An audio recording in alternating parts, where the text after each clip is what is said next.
hushed London morning in June of 1969. A door closed quietly, and behind it, Judy Garland, only 47 years old, lay motionless. The world that once applauded her golden voice now faced a silence that felt heavier than music itself. It was a silence that did not echo, for silence cannot echo. It only hangs, like a shroud, over those who remain behind. In this silence, the world remembered the girl who once walked upon the yellow brick road, who sang of rainbows while her own skies turned darker with each passing year. Welcome, dear listener. Share with me when and where you are listening, joining a circle across time. Do not forget to subscribe, so our memory travels together. The life of Judy Garland is not merely the tale of a famous actress. It is a woven cloth of brilliance and sorrow, of music that lifted hearts and shadows that crushed her own. To speak of her is to wander into a labyrinth where every turn reveals both glory and despair. One must tread softly, for her story is not to be devoured hastily like gossip upon a newspaper page, but rather absorbed slowly as one would listen to a fading echo in a cathedral or watch the last glow of twilight before night descends.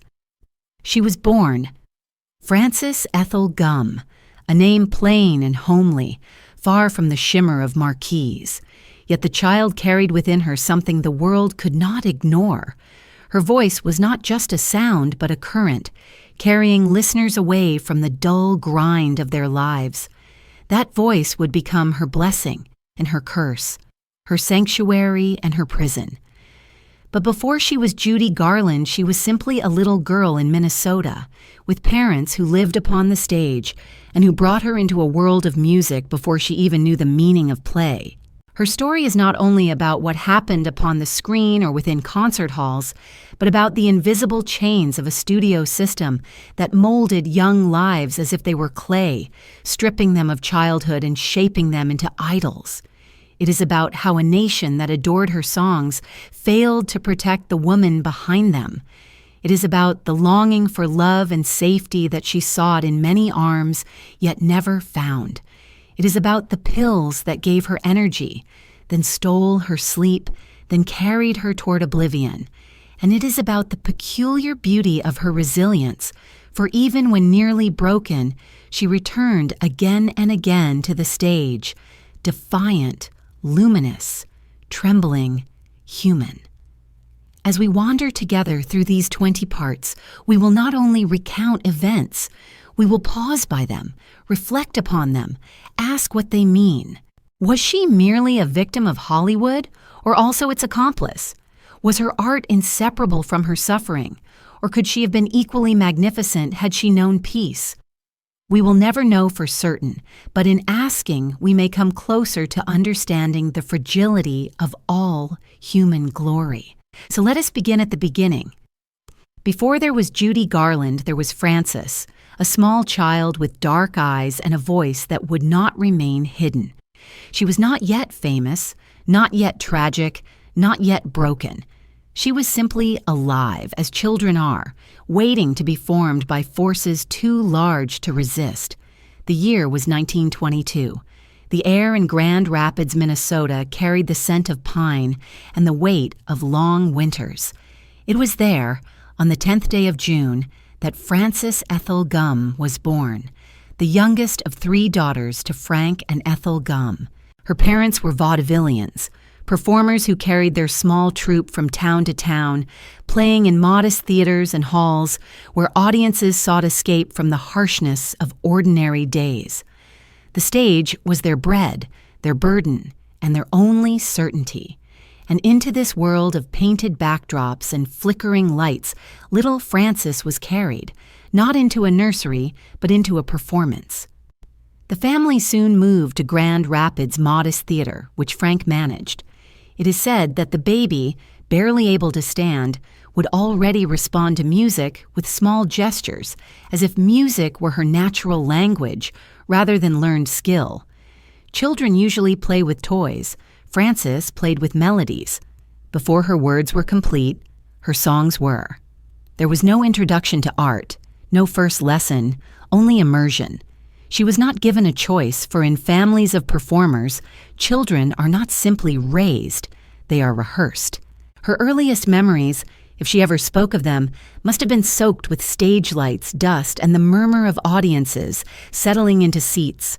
The Gum sisters, as her two older siblings were known, soon included little Frances. At 2.5 years old, she made her stage debut, singing a chorus of Jingle Bells. The song was brief, but it startled the crowd. A toddler's voice is often shrill or weak, yet hers had an unusual resonance. People turned their heads, astonished, sensing already the mystery that would follow her life. Was it merely precocious charm, or something deeper stirring? By the time she was 5, the Gum sisters performed regularly, with Frances now a permanent part of the act. They traveled, they dressed in matching costumes, they smiled until their cheeks ached. Childhood, for Frances, was not an open field of play, but a narrow corridor lined with expectations. There is a peculiar sadness in imagining a child so young reciting lines, remembering cues, bowing with practiced grace. Did she ever tumble in the grass, scrape her knees, or lose herself in childish games? Or did every hour draw her nearer to the image others wanted her to be? Yet there was joy too, for music is not always a burden. Sometimes it lifts. Singing with her sisters, she felt the swell of harmony, the blending of voices into something larger. She learned the intoxication of applause, that strange drug that warms the heart but demands ever more.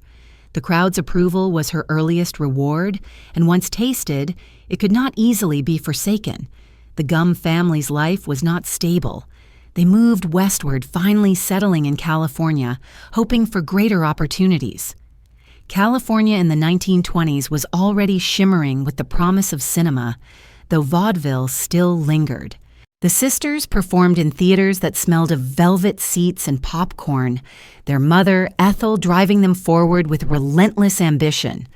Mothers of stage children often live through their offspring, and so it was here. Ethel Garland, she would later adopt her daughter's stage surname, was tireless, pushing Frances toward perfection. Whether out of love, hunger, or vanity, no one can say for certain. There is a photograph of the Gum sisters from those years. They stand in sequined costumes, smiling with trained radiance. Yet Frances's eyes seem to flicker differently, as though aware already that her fate would not be ordinary. A child's eyes should carry innocence, but hers carried something else, a knowingness perhaps too great for one so small. The sisters performed in shorts for studios, appeared on radio, sang for gatherings.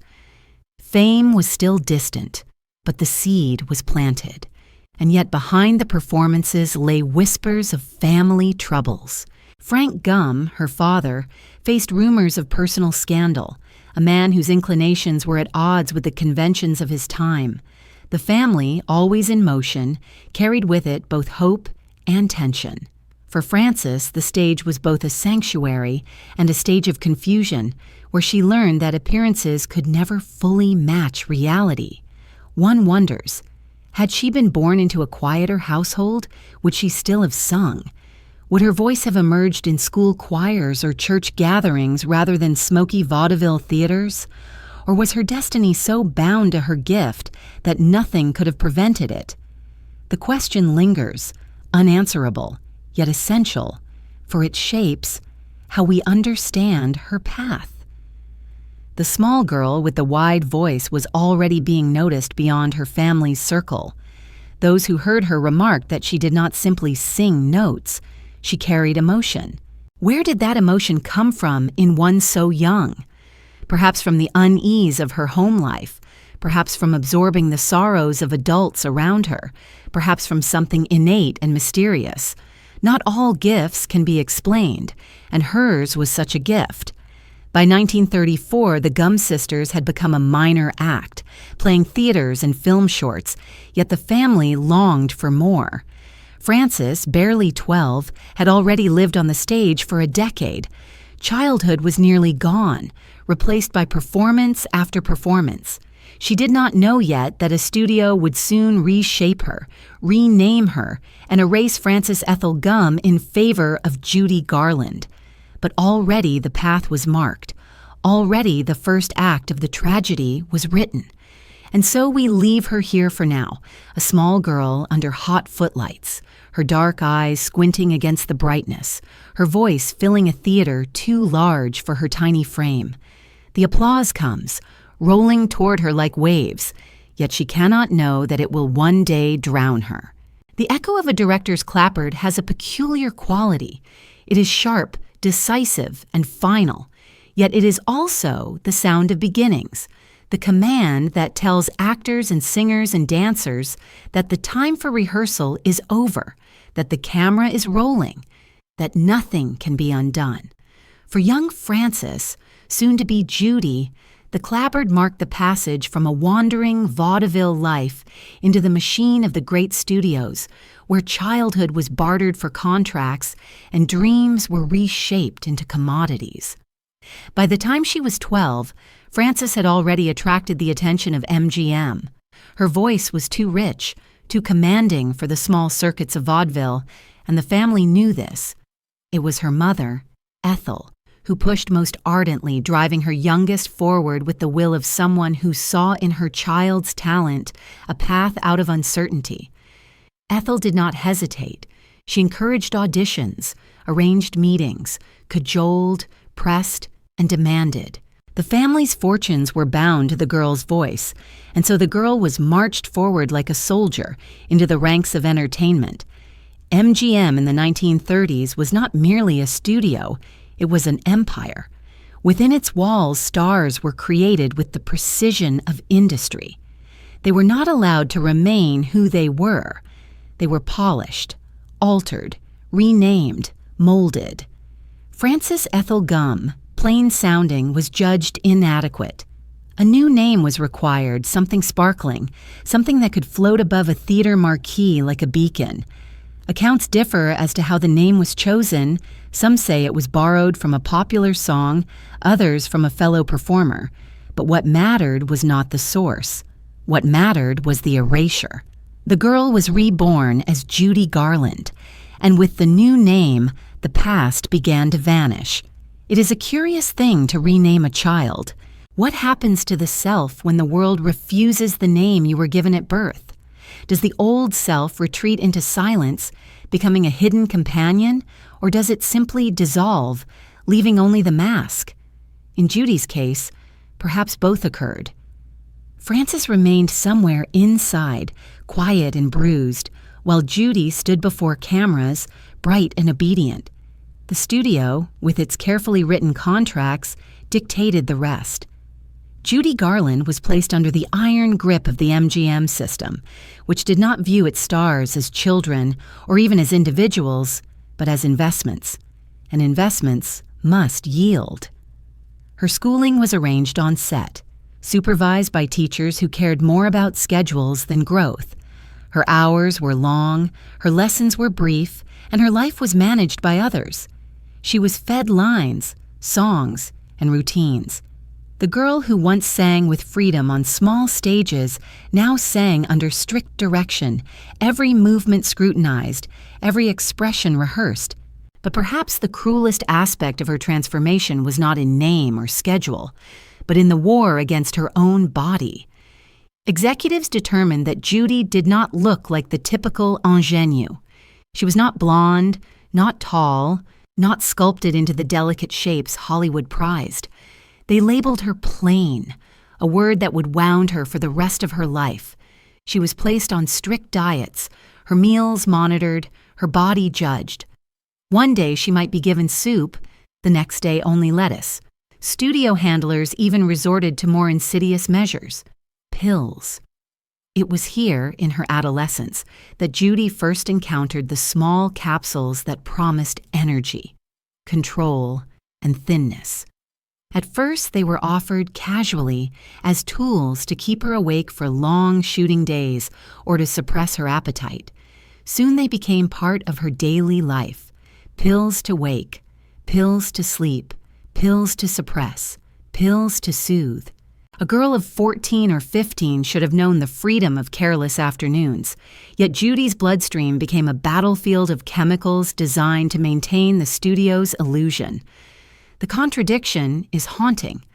Outwardly, she was a child star rising, her face on posters, her voice filling theaters.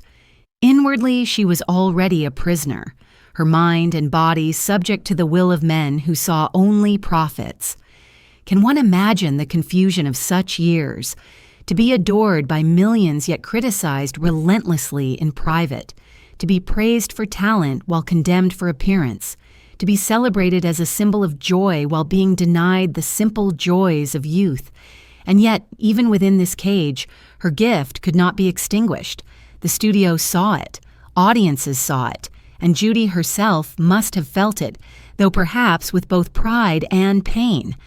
When she sang, something in her voice lifted beyond the confines of stage directions. It was as though, for a brief moment, Frances herself returned, unmasked, crying out through the guise of Judy. Those who worked with her in those years recalled her intensity. Even when rehearsing, she gave herself entirely. She seemed unable to sing half-heartedly. Every note carried urgency, as though her very existence depended on it. Perhaps it did, for in the act of singing she found the only honest space left to her, the only place where control was hers. The stage might have been designed by others, the costumes chosen, the lines dictated, but the sound that emerged from her throat was hers alone, and in it she revealed more than she ever could in conversation. Still, the burdens mounted.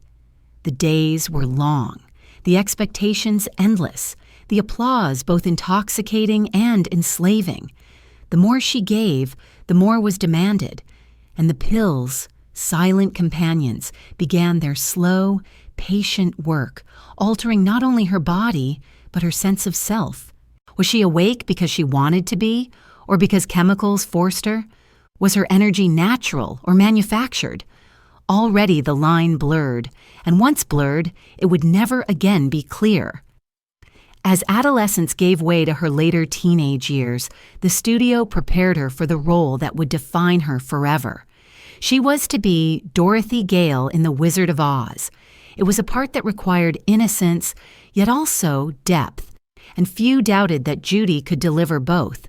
But before that moment arrived, she endured endless rehearsals, criticism, diets, and adjustments. She was too young to understand the permanence of what was unfolding, too bound by contracts to resist.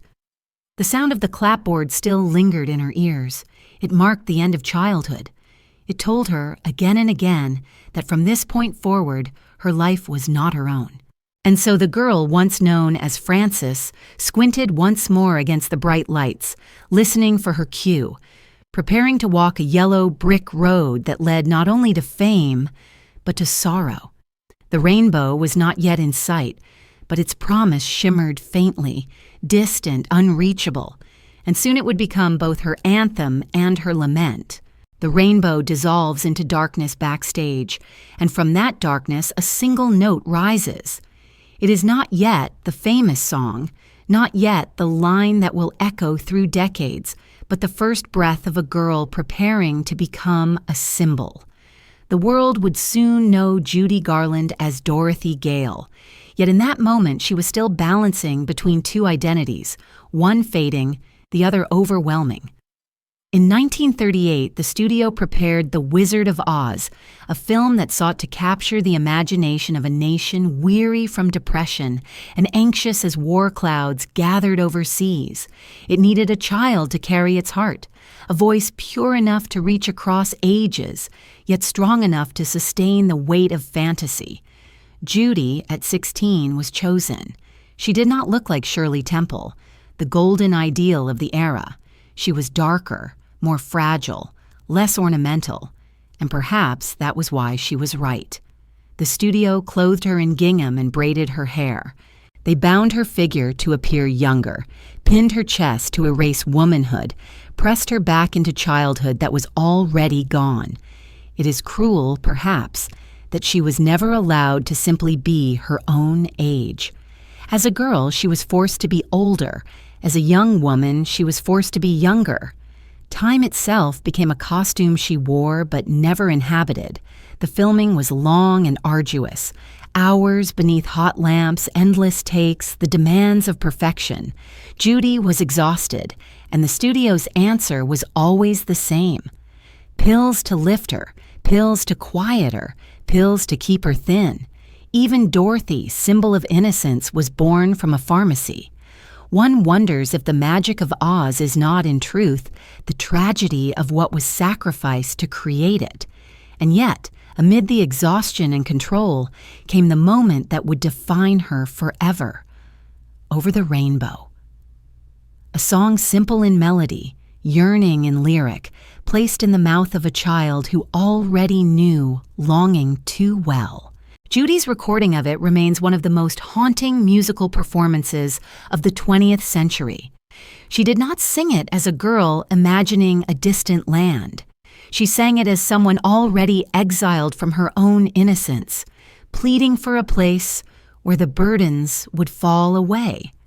That is why it endures. When she closed her eyes and let the notes flow, there was no studio head, no director, no mother demanding perfection. There was only the girl and her dream of elsewhere. The song became her signature, yet also her chain, for audiences would forever demand it, unaware that each repetition opened the wound again. Can a single song both save and destroy a life? Perhaps hers proves that it can. The film itself was a marvel of its time, though it nearly faltered. Multiple directors came and went. Actors collapsed under costumes. Scenes were cut and refilmed. Judy endured it all, often lonely, often scolded, yet always carrying the production with her sincerity. While others acted, she seemed to live. Dorothy was not a role. Dorothy was Judy. Both were girls searching for home, both trapped in strange worlds, both longing for a place of belonging. Audiences sensed the authenticity, though they could not know how deeply the role mirrored the actress herself. When The Wizard of Oz was released in 1939, it was received warmly, though not with the fervor it would later command. Its immortality grew slowly as television and re-releases carried it into countless homes. Judy, however, was instantly marked. She was no longer simply a performer under contract. She was Dorothy, the girl who sang of rainbows. The image was too powerful to escape. For the rest of her life, no matter what triumphs or tragedies followed, she remained forever that girl in blue gingham, clicking her heels and whispering that there is no place like home. But behind the applause, the old shadows deepened. The studio continued its demands. She was assigned film after film, many ill-suited to her age. Her body was scrutinized relentlessly, her diet manipulated cruelly. She worked endless hours, her health neglected.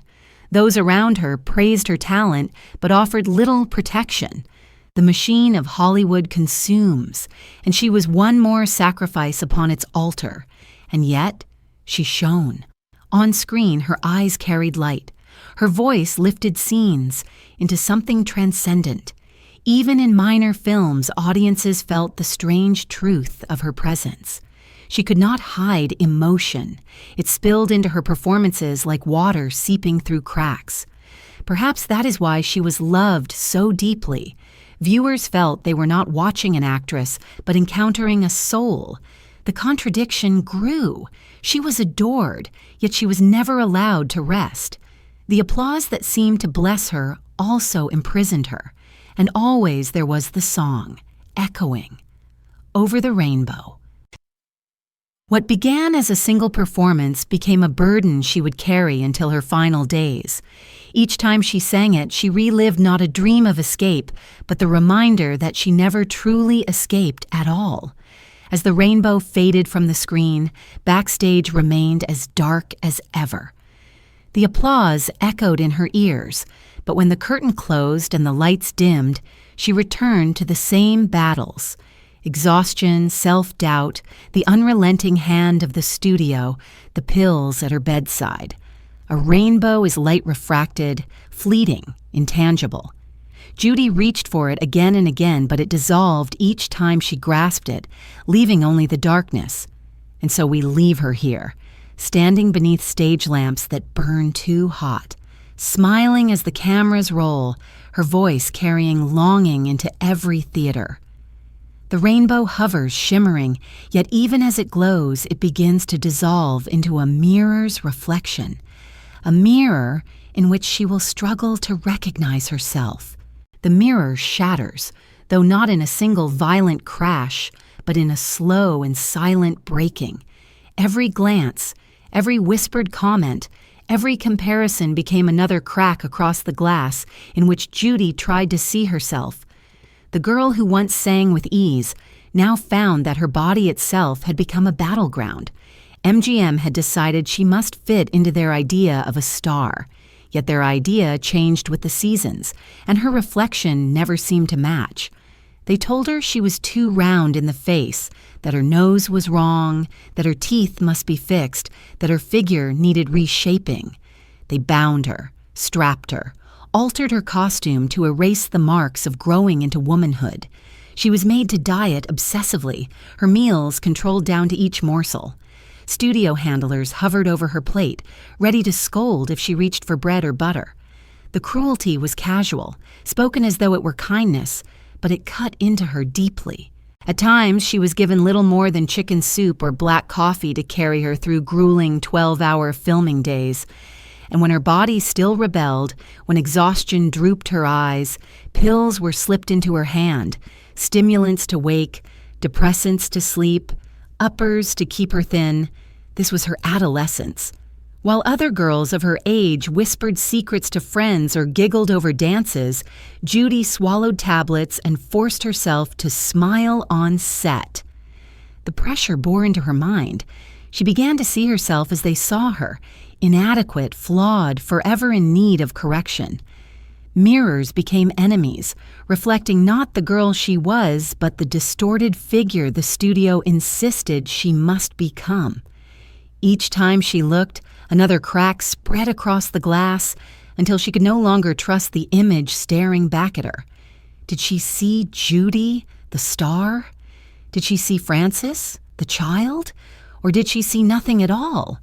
Yet still she performed.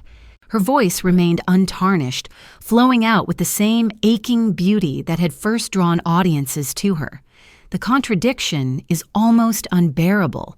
A young woman collapsing inside, yet radiating light on screen. Audiences adored her precisely because she seemed real. Unlike the polished glamour queens of the era, Judy's vulnerability bled through every frame. Her laughter carried a tremor. Her eyes seemed to hold both joy and sorrow at once.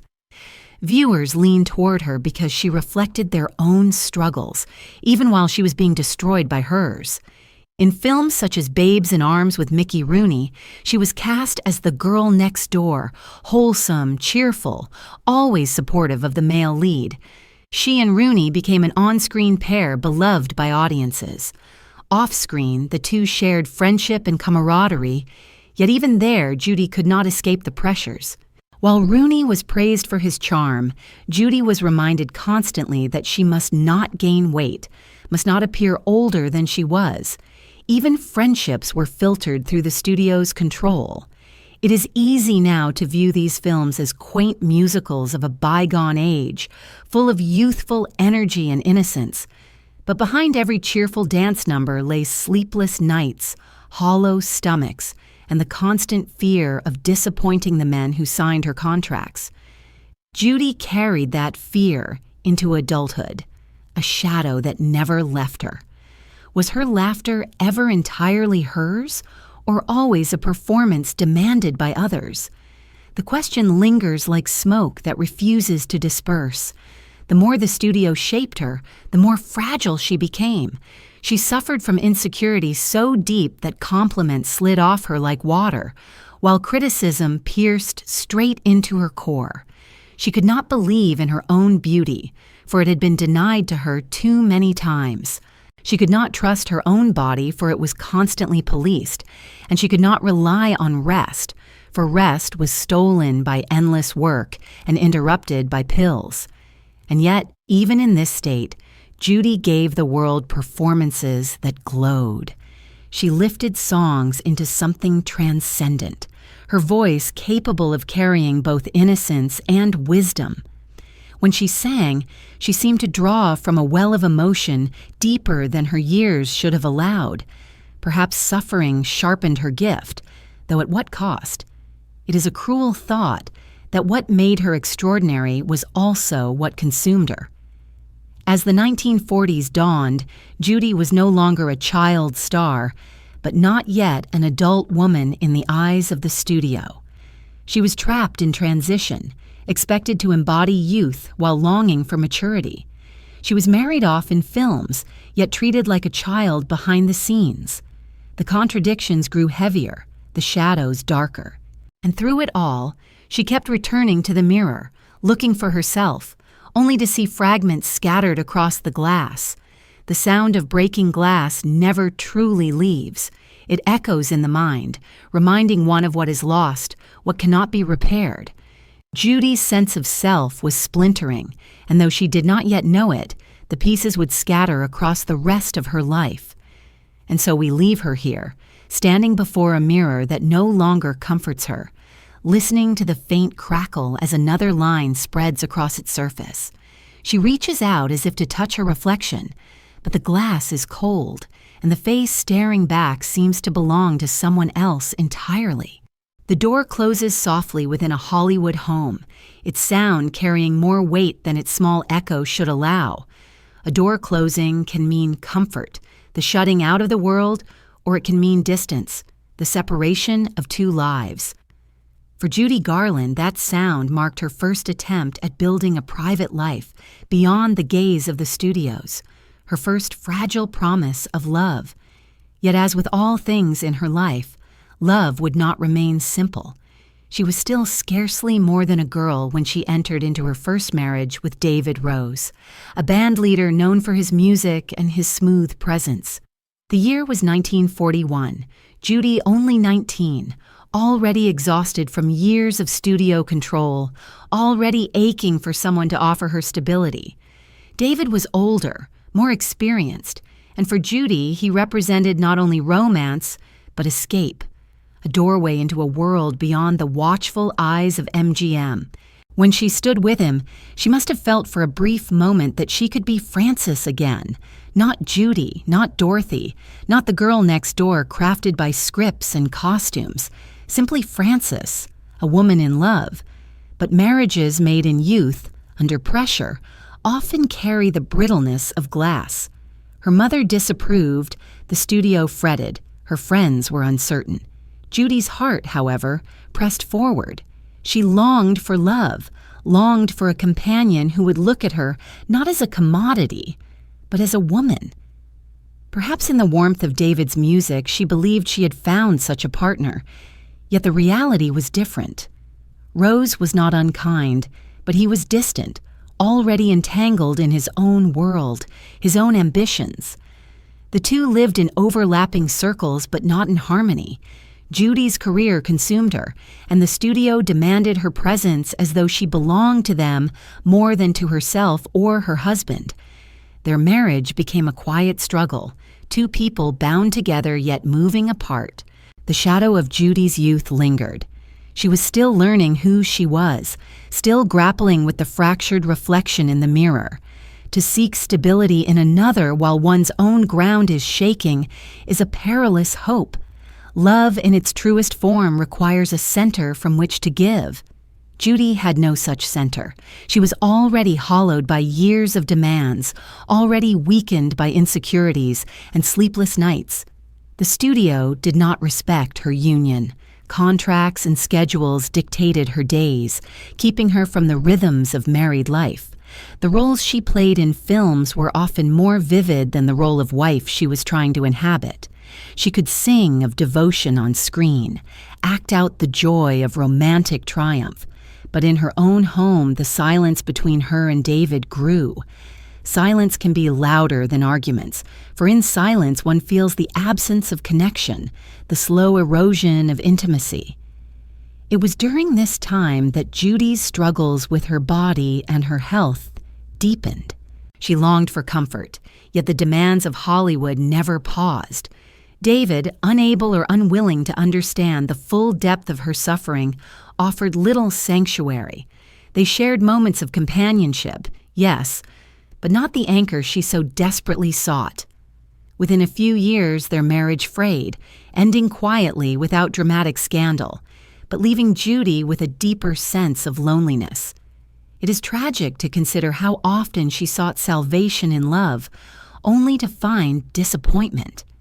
Each new relationship began with hope, the hope of finding someone who could shield her from the relentless demands of her career, who could see Frances behind Judy. And yet, each time, the pressures of fame and her own insecurities intruded. She was too much in need, too fragile, too consumed by forces beyond her control. Love requires balance, and she was always teetering on the edge. And yet one cannot entirely dismiss the sweetness that must have existed, however briefly, in those early days with David. Perhaps there were quiet evenings of music, when his piano and her voice blended into something private, away from audiences, away from cameras. Perhaps there were moments when she believed herself cherished, moments when the applause of strangers faded and she could rest in a single gaze. If such moments existed, they must have been precious, even if they could not endure. The door closed on that chapter, leaving Judy more aware of the fragility of love. She would try again and again, seeking what always seemed just out of reach. Perhaps she believed that through love she could find home, the home Dorothy had sought so desperately in Oz. But like Dorothy, Judy often found that what she longed for was always just beyond her grasp, a dream rather than a dwelling. And so we leave her here, standing in a quiet room after the door is closed, the sound still hanging in the air. She looks toward the window where lights of Hollywood shimmer outside, indifferent to her loneliness. The house feels empty, yet somewhere in the distance she hears the faint murmur of soldiers cheering. A world preparing for war, a world that will soon call her voice once again. The distant sound of soldiers cheering drifts into the air, a murmur carried across seas and fields, into dance halls and theaters, where voices like Judy Garland's became a kind of weapon, softer than steel yet sharper than silence. As the 1940s unfolded and the Second World War spread its shadow, Judy's life was drawn into its rhythm. The United States asked its artists to lend hope, and Judy, still scarcely out of her teens, became a voice that reached far beyond the studio lot. She sang for soldiers in crowded auditoriums, her voice trembling with both innocence and power. In uniforms and mess halls, men who had left their families behind leaned forward, hearing in her songs the echo of home. There is something haunting in the image, a young woman herself longing for stability, offering comfort to thousands who face death daily. Did they sense the fragility behind her brightness? Or did they believe wholly in the smile she gave them? Perhaps both, for truth and illusion often mingled in her presence. During these years she appeared in patriotic films, musicals that lifted spirits and distracted from grim headlines. Alongside Mickey Rooney, she embodied cheer and resilience, performing numbers that celebrated youth and optimism. Audiences adored them, and their films became part of the national fabric, woven into the war effort. Judy was no longer just Dorothy. She was now a symbol of America's courage, her voice rising above fear. Yet behind the applause, her burdens deepened. The studio demanded more and more, using the war as a reason to work her relentlessly. If soldiers needed joy, Judy must provide it. If audiences needed escape, Judy must carry it. The expectation was relentless, and her own needs vanished beneath it. She became a vessel, pouring out music and laughter while inside, she grew emptier. The pills that had been introduced in her adolescence remained constant. They kept her thin, kept her awake, kept her moving when exhaustion pressed her down. When performances ended, she often collapsed, her body rebelling against the unnatural pace. But rest was not permitted. Another film awaited, another concert, another recording. For Judy, the war years were not only about lifting a nation, but about fighting her own private battles, invisible to the cheering crowds. Her voice, however, did not falter. If anything, it deepened with emotion. Songs that might have seemed simple in another's hands became profound when sung by her. She carried into them the weight of her own longing, and audiences felt it instinctively. When she sang of love or home, it was not merely performance, it was confession. She was not singing to them, but with them, sharing the same ache, the same dream of safety. Perhaps that is why soldiers remembered her so vividly. They saw in her not a distant star, but a companion who understood. Amid the patriotic glow, Judy's personal life remained unsettled. Her marriage to David Rose dissolved quietly, leaving her with the hollow ache of another door closing. She moved forward with both resilience and vulnerability, seeking new roles, new songs, new loves. The war years accelerated everything, friendships, romances, careers, as though time itself had quickened. Judy, always sensitive, felt this acceleration keenly. She lived intensely, yet each intensity drained her further. The studio pressed her into more elaborate productions, demanding perfection. She was cast in For Me and My Gal, alongside Gene Kelly, his first film, and together they created a piece of cinematic history. Kelly's athletic charm and Judy's emotional resonance blended, and audiences were enthralled. Yet even as the screen glowed with vitality, Judy privately faltered. Long days, harsh diets, endless pressure left her weary. When the camera rolled, she smiled. When it stopped, she struggled. There is an image that lingers from these years. Judy standing before a crowd of soldiers, singing with tears in her eyes. Perhaps the tears were for them, perhaps for herself, perhaps for both. The line between her life and her art had blurred completely. She gave of herself so fully that the boundary no longer existed. And though this made her unforgettable, it also left her dangerously exposed. Did she find solace in the knowledge that she lifted others? Did she feel pride that her voice carried hope across oceans? Or did she feel only the emptiness that followed when the lights went out? We cannot know. What we know is that the world adored her, even as she began to crumble under the weight of that adoration. The war would end, but the demands would not. Judy would never again be allowed to retreat into obscurity. She had become too essential, too beloved, too profitable. And so, even as soldiers returned home and the cheering faded, the echo remained within her, reminding her always that she belonged not to herself, but to the public. And so we leave her here, hearing the last echoes of those cheers fade into the night. She stands in a quiet dressing room, the applause still vibrating in her bones, the makeup heavy on her skin, the pill bottle resting on the counter. Outside, the world prepares to celebrate victory, but inside, Judy hears only the faint cry of a child, her own child, newly born Liza, merging with the applause of a stage, one sound carrying promise, the other demand. The baby's cry merges into stage applause, a sound both intimate and public, reminding Judy Garland that her life would always be divided between the private longings of Frances and the consuming demands of Judy. The cry belonged to her daughter, Liza, born in 1946, a fragile miracle delivered into a world already complicated by fame, by studios, and by the fragile threads of love that Judy was always trying to weave into permanence. Liza's father was Vincente Minnelli, the director whose artistic vision had shaped Meet Me in St. Louis, one of Judy's most beloved films. Their meeting had been professional, but in that world of crafted illusions, where sets glowed with painted snow and carefully arranged lights, Judy found herself drawn to him. Minnelli was gentle, refined, filled with aesthetic sensibility. For a woman who had been pushed and controlled so roughly by studio handlers, his delicacy must have seemed like balm. He understood beauty, and Judy, insecure as she was, longed to be seen as beautiful.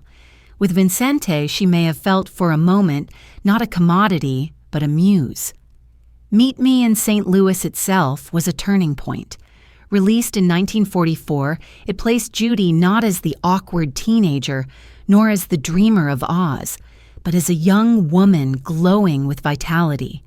For audiences, she seemed finally to have grown into her own radiance. The film was lush, nostalgic, its songs tender, and Judy's voice carried them with a richness that seemed to echo the warmth of home. Have Yourself a Merry Little Christmas, sung in that film, became another signature, infused with a melancholy hope that audiences cherished. Once again, Judy poured her own longing into the song, and it lingered in memory. Minnelli, watching her through the camera's eye, must have been captivated. Their romance grew quietly, nurtured on set, and soon blossomed into marriage. For Judy, who had already tasted the failure of one union, this marriage carried with it new hope. She dreamed of stability, of creating a home where love was not scripted but lived. With Liza's birth, that hope deepened. She adored her daughter, cradled her, sang to her in whispers that were not for audiences but for a single, listening child. In those moments, perhaps Judy felt more real than she ever did before the cameras. Yet even here, shadows lingered. Minnelli was a man of refined tastes, gentle yet distant, often absorbed in his own world of art and design. Judy, intensely emotional, needed constant assurance, a warmth that he struggled to provide. Their temperaments did not always align, and soon tensions grew. Judy's insecurities returned, sharpened by the demands of balancing career and motherhood. She wanted to be both the devoted mother and the radiant star, but the studio allowed no rest. Within months of Liza's birth, she was pressed back into filming, her body still weary, her heart still adjusting. Motherhood, however, changed her profoundly. For the first time, she had someone to protect, someone whose gaze did not demand performance but simply love. Liza became the center of her affections, a bond so strong that it endured through every storm that followed. Judy carried her daughter with her to sets, to concerts, across oceans, as though afraid to let go. She wanted to give Liza what she herself had never truly known, a sense of home, a constant source of love. But Judy's life was too unsettled, too tumultuous, and the very intensity of her devotion sometimes overwhelmed the child. Still, there were moments of joy. Photographs of Judy with Liza show her face lit with a tenderness rare in other portraits. In those smiles there is no performance, only the glow of a mother who, for an instant, feels whole. Minnelli, too, doted on his daughter, though his marriage with Judy grew strained. He admired her talent, but he struggled to manage her volatility. Her mood swings worsened by pills and exhaustion. Their home, like so many in Hollywood, became a place of both warmth and tension. Professionally, Judy's star continued to shine. Films like The Harvey Girls showcased her voice in grand, sweeping numbers, cementing her status as one of MGM's greatest treasures.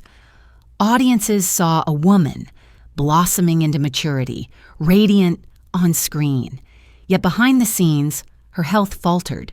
She collapsed on sets, missed rehearsals, and began to develop a reputation for unreliability. The truth was not laziness or arrogance, but the toll of years of overwork and chemical dependence. Her body was beginning to rebel against the unnatural demands placed upon it.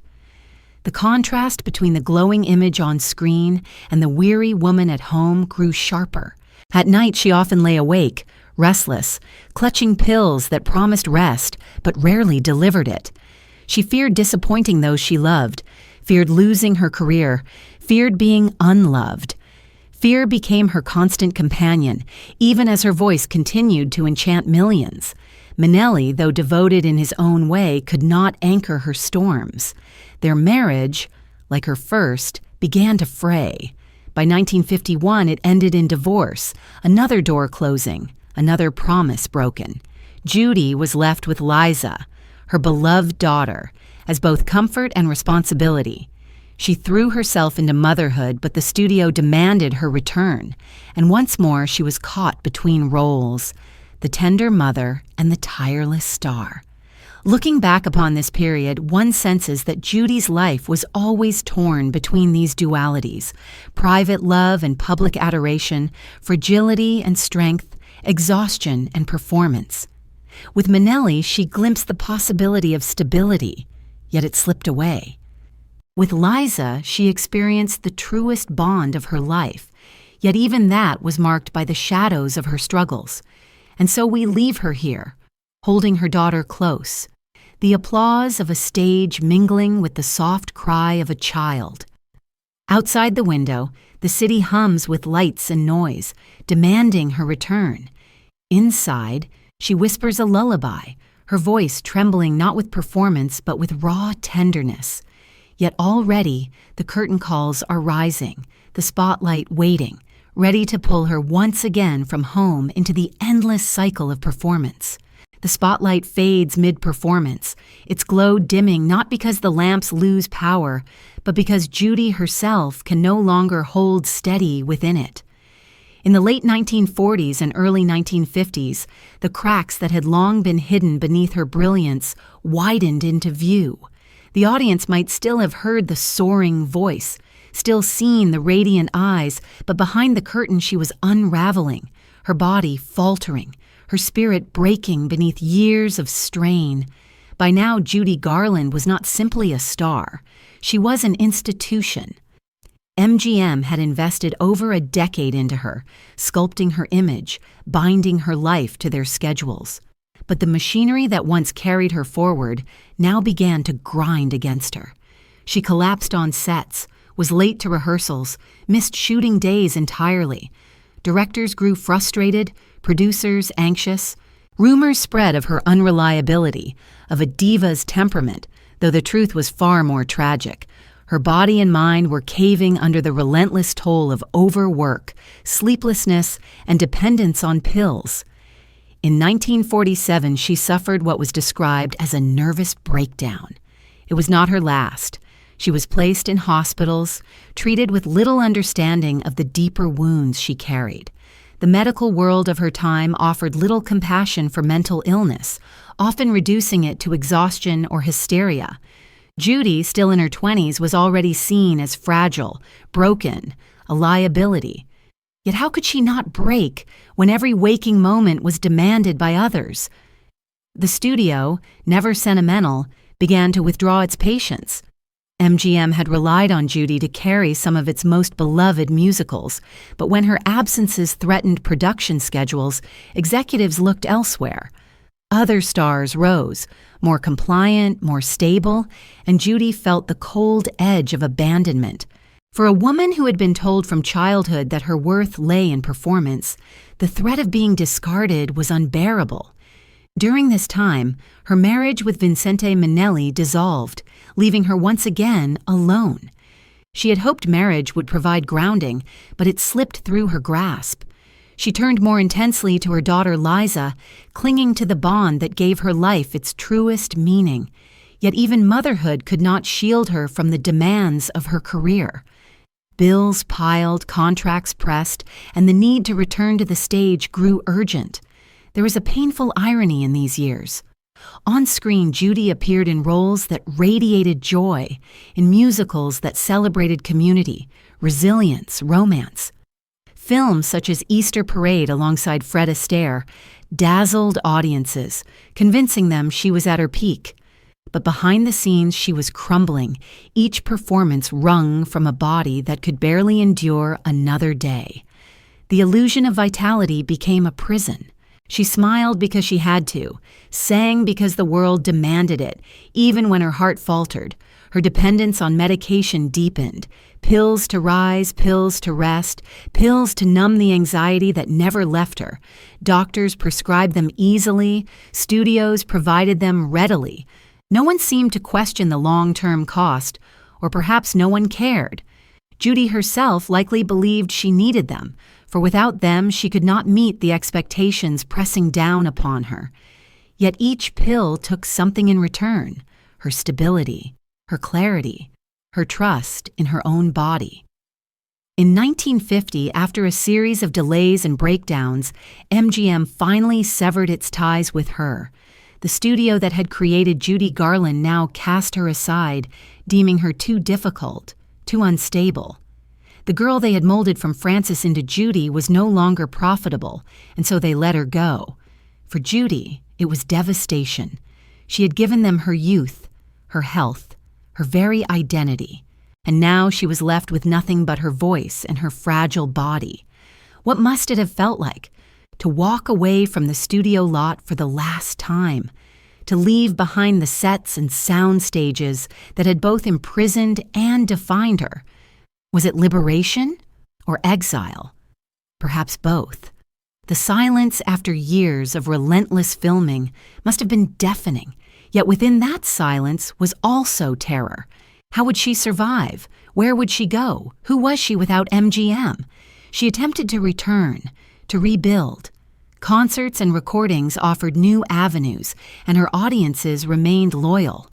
They loved her still, perhaps even more deeply for her fragility. They saw in her not perfection, but humanity, a reflection of their own struggles. Her voice carried new depth, etched by suffering. When she sang now, it was not the bright optimism of a child star, but the aching resonance of a woman who had endured. And yet, the unraveling continued. Hospital stays alternated with attempted comebacks. Debt haunted her. Relationships faltered. The newspapers began to feed on her troubles, publishing stories of breakdowns, of cancellations, of erratic behavior.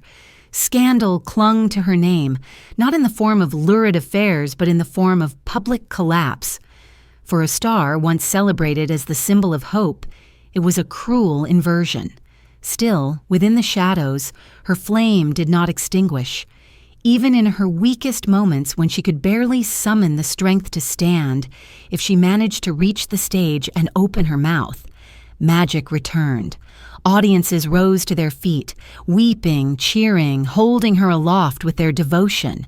It was as though her brokenness made her brilliance sharper, her vulnerability more radiant. She could not escape the stage, for it was the only place where she still felt whole, even as it was the place that consumed her. The spotlight, though it faded at times, would always return, demanding her presence.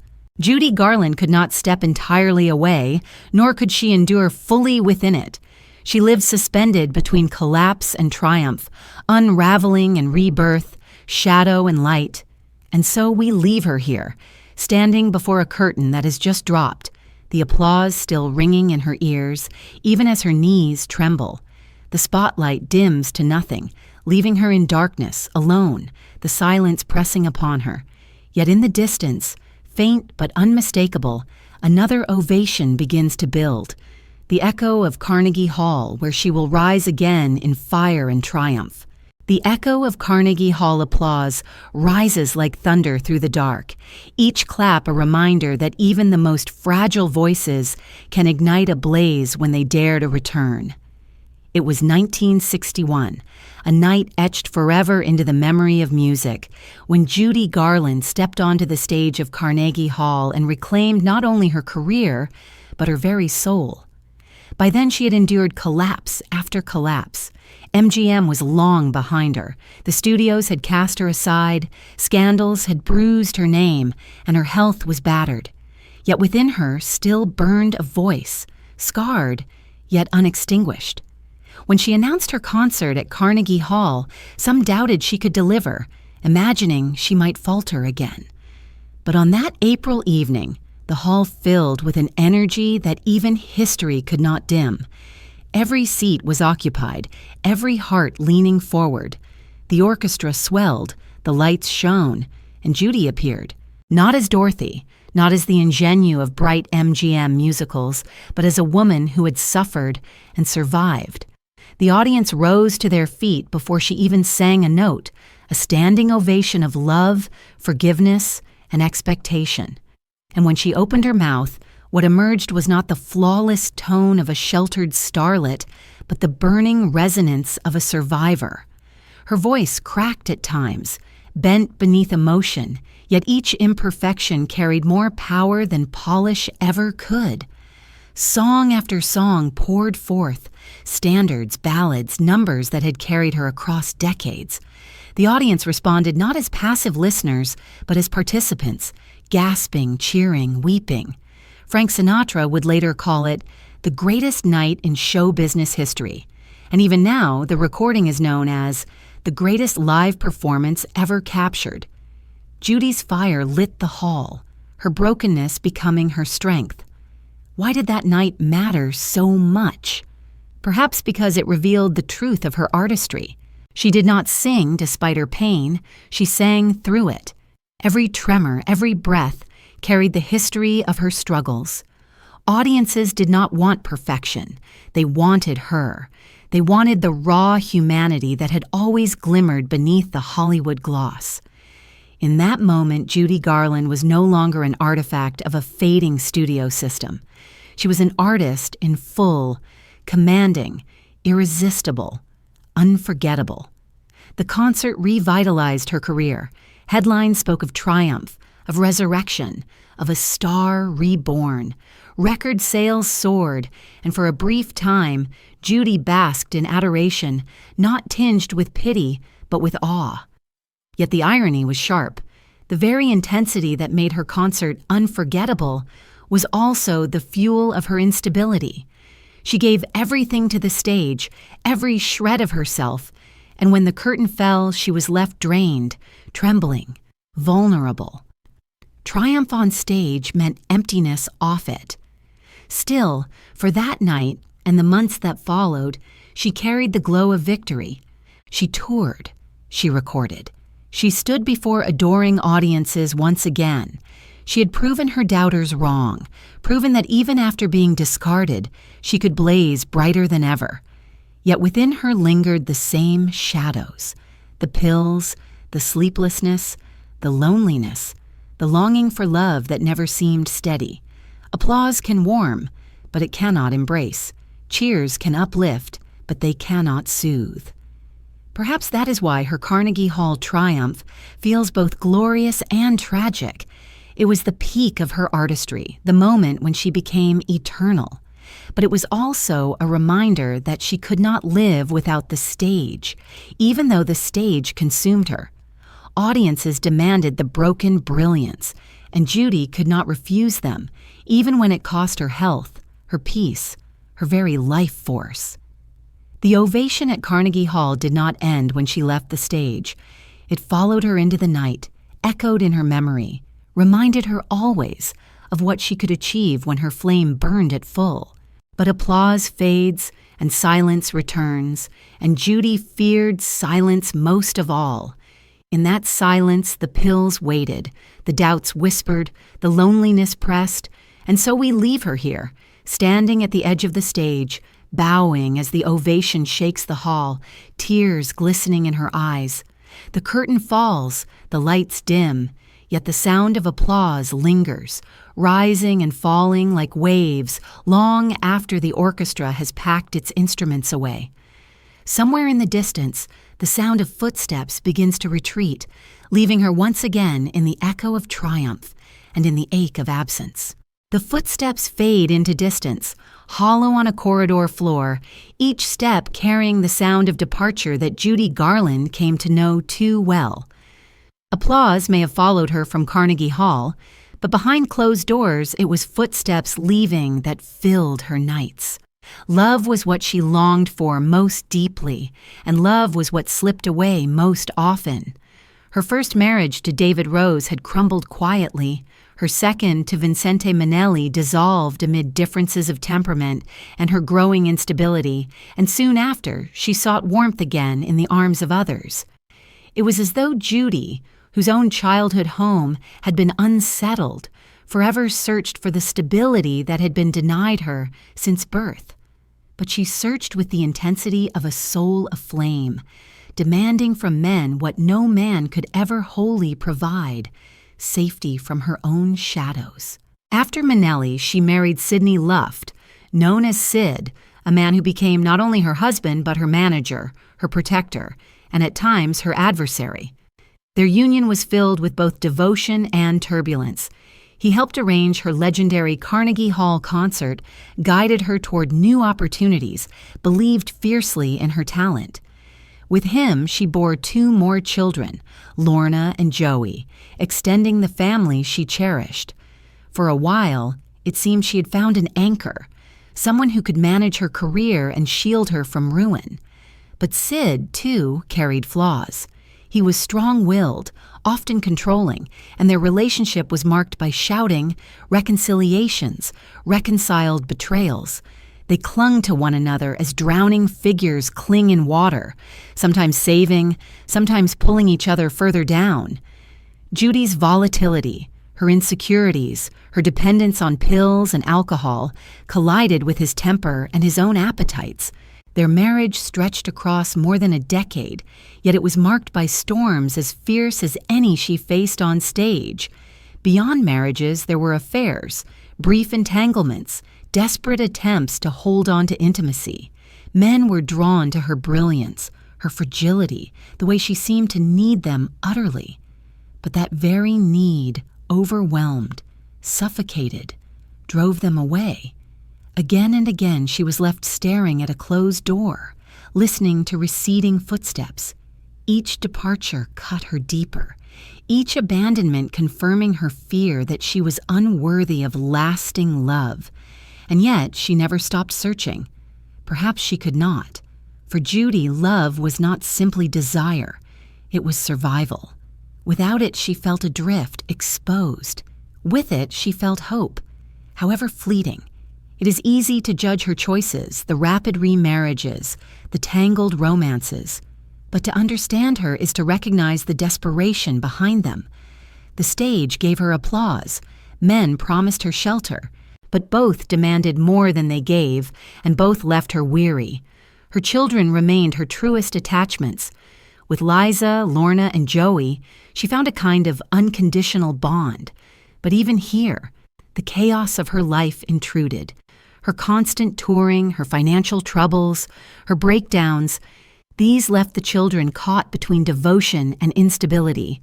She adored them, sang to them, held them fiercely, yet often had to leave them in the care of others while she pursued concerts that kept them fed. Love for them was never in doubt, but the form it took was fractured, just as her own childhood had been fractured. When Judy sang of longing for home, it was not merely a song, it was confession.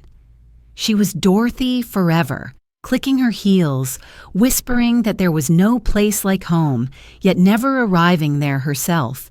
Men, marriages, affairs, each seemed like another attempt to find Kansas, another hope that this time the door would stay open, that the footsteps would not fade. But time and again, the story repeated. Conflict rose, promises broke, hearts frayed. By the time her marriage with Sid Luft ended, she was once more adrift, more battered than before. Newspapers feasted on the scandals, reporting on divorces, courtroom battles, custody disputes. What for others would have been private heartbreaks became public spectacles, further bruising her already fragile spirit. One cannot help but wonder, did Judy ever see herself clearly apart from the men she loved? Or was her identity always bound to the way they saw her, cherished her, or abandoned her? Perhaps her search for love was also a search for self, as though she could not hold herself steady without a hand to cling to. But hands grow tired, and hers often clutch too tightly. The stage, at least, never abandoned her entirely. Audiences might waver, critics might doubt, but when she stepped into the light, voices always rose in devotion. The applause was not a husband, not a lover, not a father of her children, but it was constant. It filled the void left by receding footsteps, even if only for an evening. But when the curtain fell, she returned once more to silence. And so we leave her here, standing in a dim room, her breath catching as another door closes. She hears footsteps retreat, fading into the night. She clutches her robe tighter around her, staring at the empty space where someone once stood. Beyond the window, the studio lots lie deserted, an empty lot bathed in moonlight, reminding her of promises broken, contracts ended, and a home she could never quite claim. The deserted studio lot lies under moonlight, the great sound stages casting long shadows, their painted facades empty, their corridors silent. Once they had been filled with the echo of music, the clatter of shoes in dance numbers, the cries of directors calling action. Now, for Judy Garland, they were only monuments to a past that no longer wanted her. MGM, the studio that had taken Frances Ethel Gum and transformed her into Judy Garland, had severed its ties. The contract was broken. The girl they had molded, disciplined, and displayed for over a decade was dismissed as too unstable, too costly, too difficult. The irony was brutal. MGM had shaped every corner of her existence, her name, her image, her body, even her habits of waking and sleeping. They had made her, and now they unmade her, leaving her to wander without the anchor that, however cruel, had defined her life. To lose the studio was not merely to lose work, it was to lose a structure, an identity. Now, she had been Judy Garland of MGM, the star in their constellation. Without them, who was she? In 1950, when the split came, it was spoken of in business terms, as though it were only about schedules, budgets, and productions. But for Judy, it was exile. She had given them her youth, her health, her very self, and now they turned away. Perhaps there was a part of her that felt relief, freed at last from the endless diets and the merciless pace. But that relief was entwined with terror. For where would she go? The studio system had been her cage, but it had also been her shelter. The world beyond MGM was uncertain.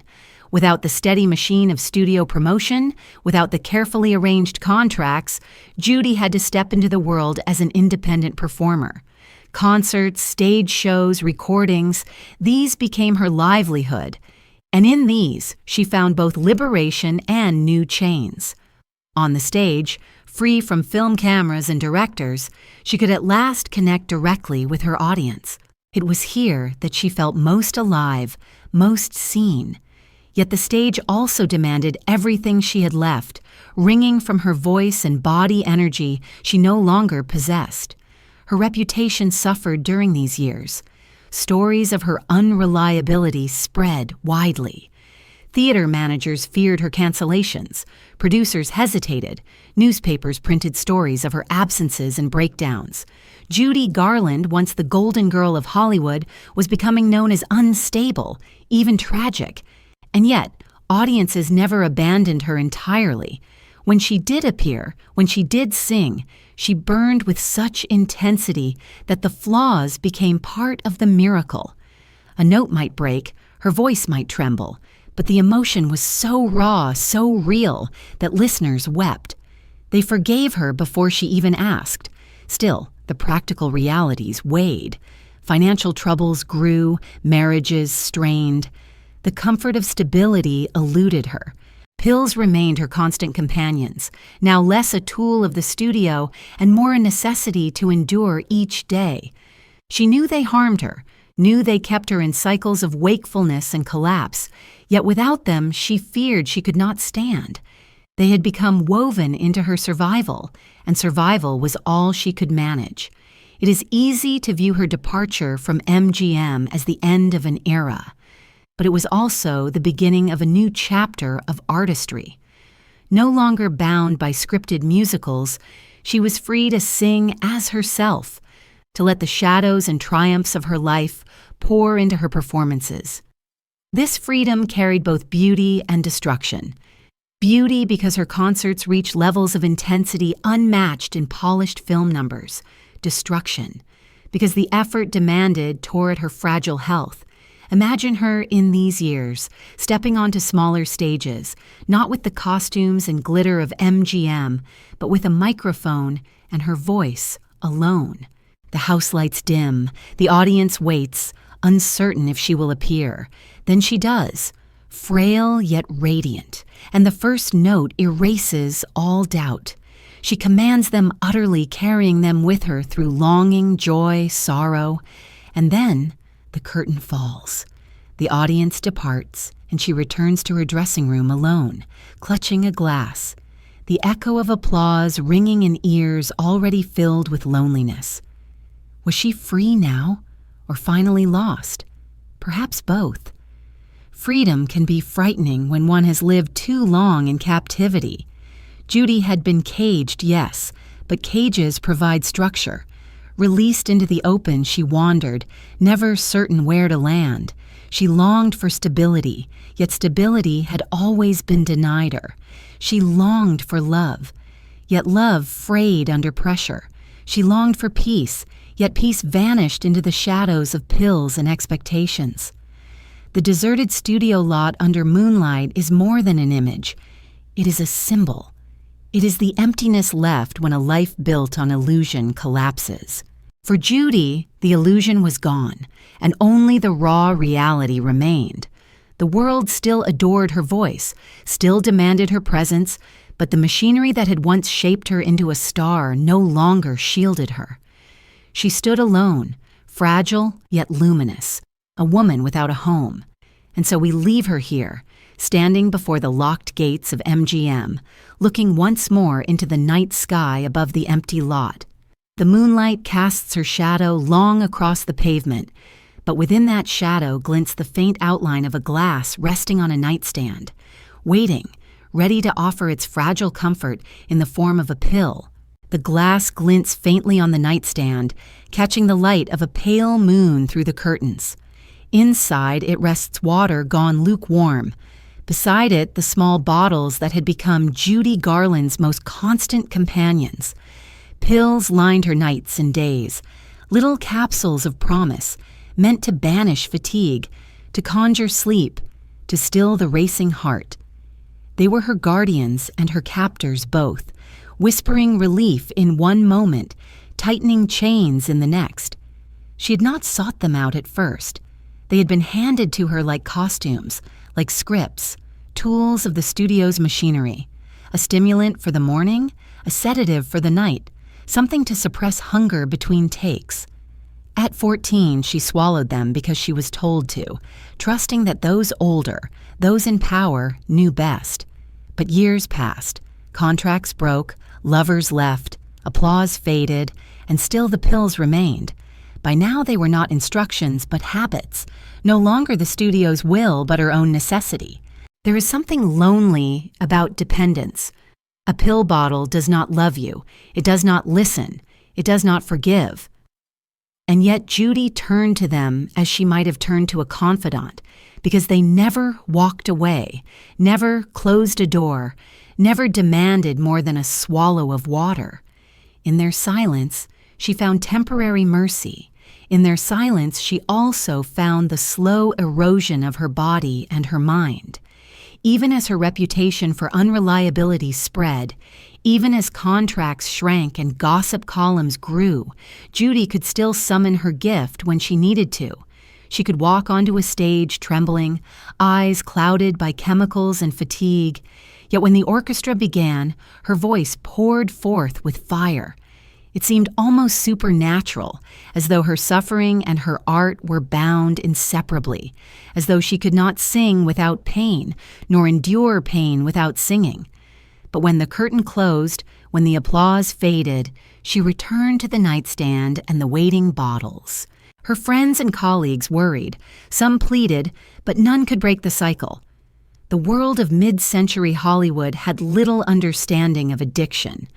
Pills were handed out as casually as sweets, and their dangers were rarely acknowledged. Judy was caught in a storm of availability and ignorance, and she was too weary, too desperate to resist.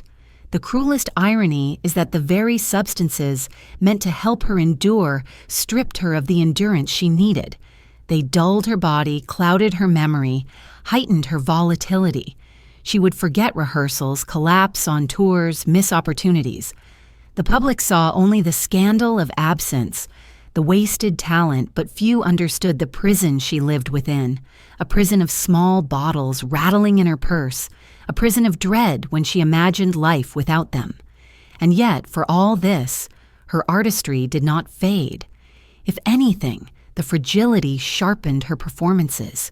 Audiences leaned closer when she sang, hearing not just notes but confessions.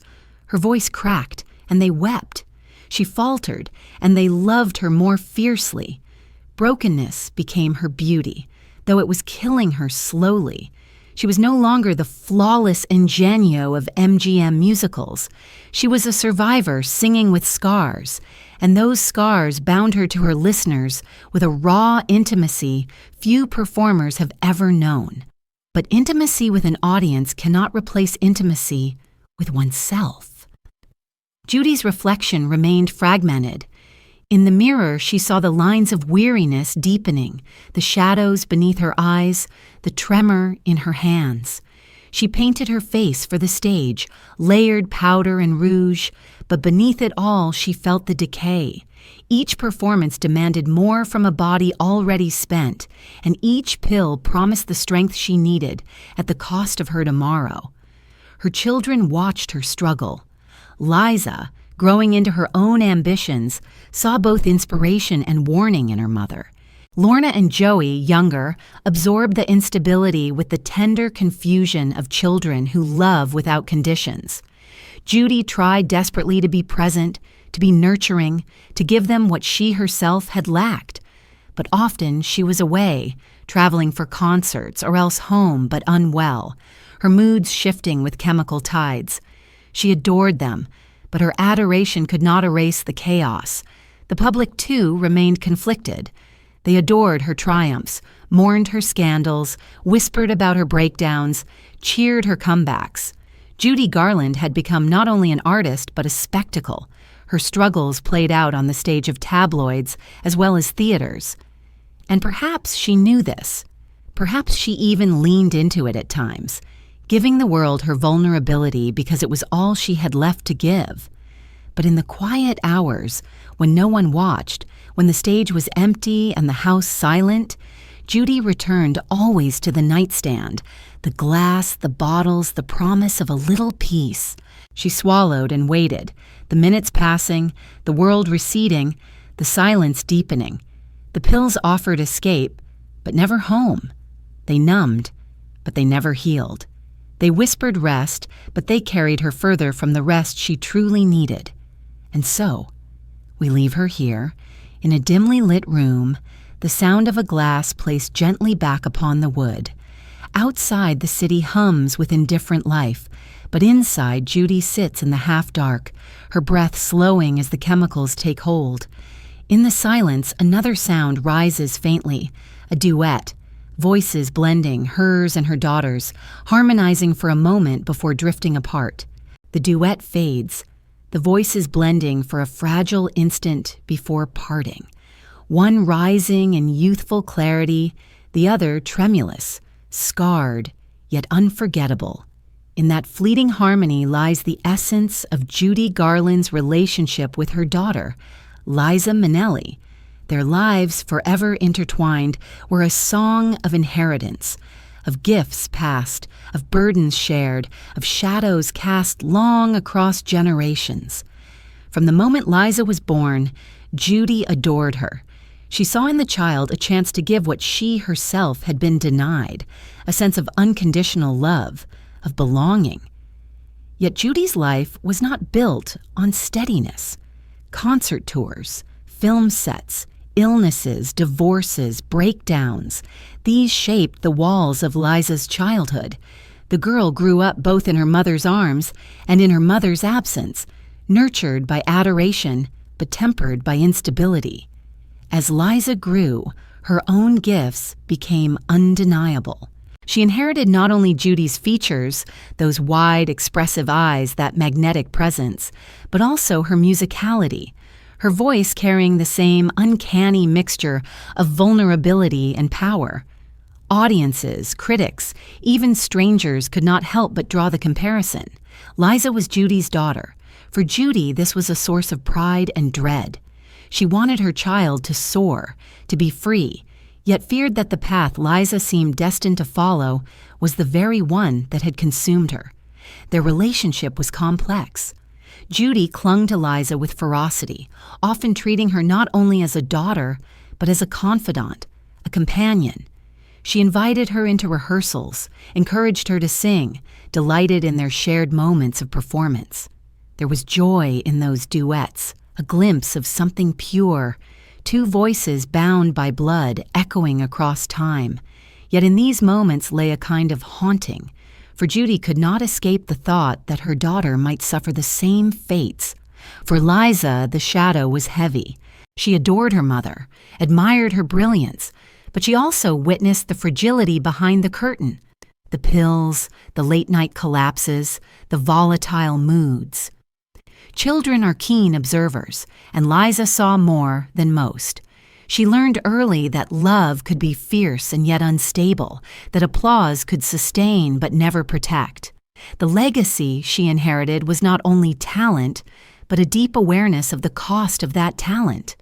As Judy's own career stumbled and soared in erratic waves, Liza's began to rise.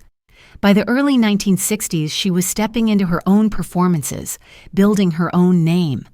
The comparisons to Judy were inevitable, sometimes affectionate, sometimes cruel.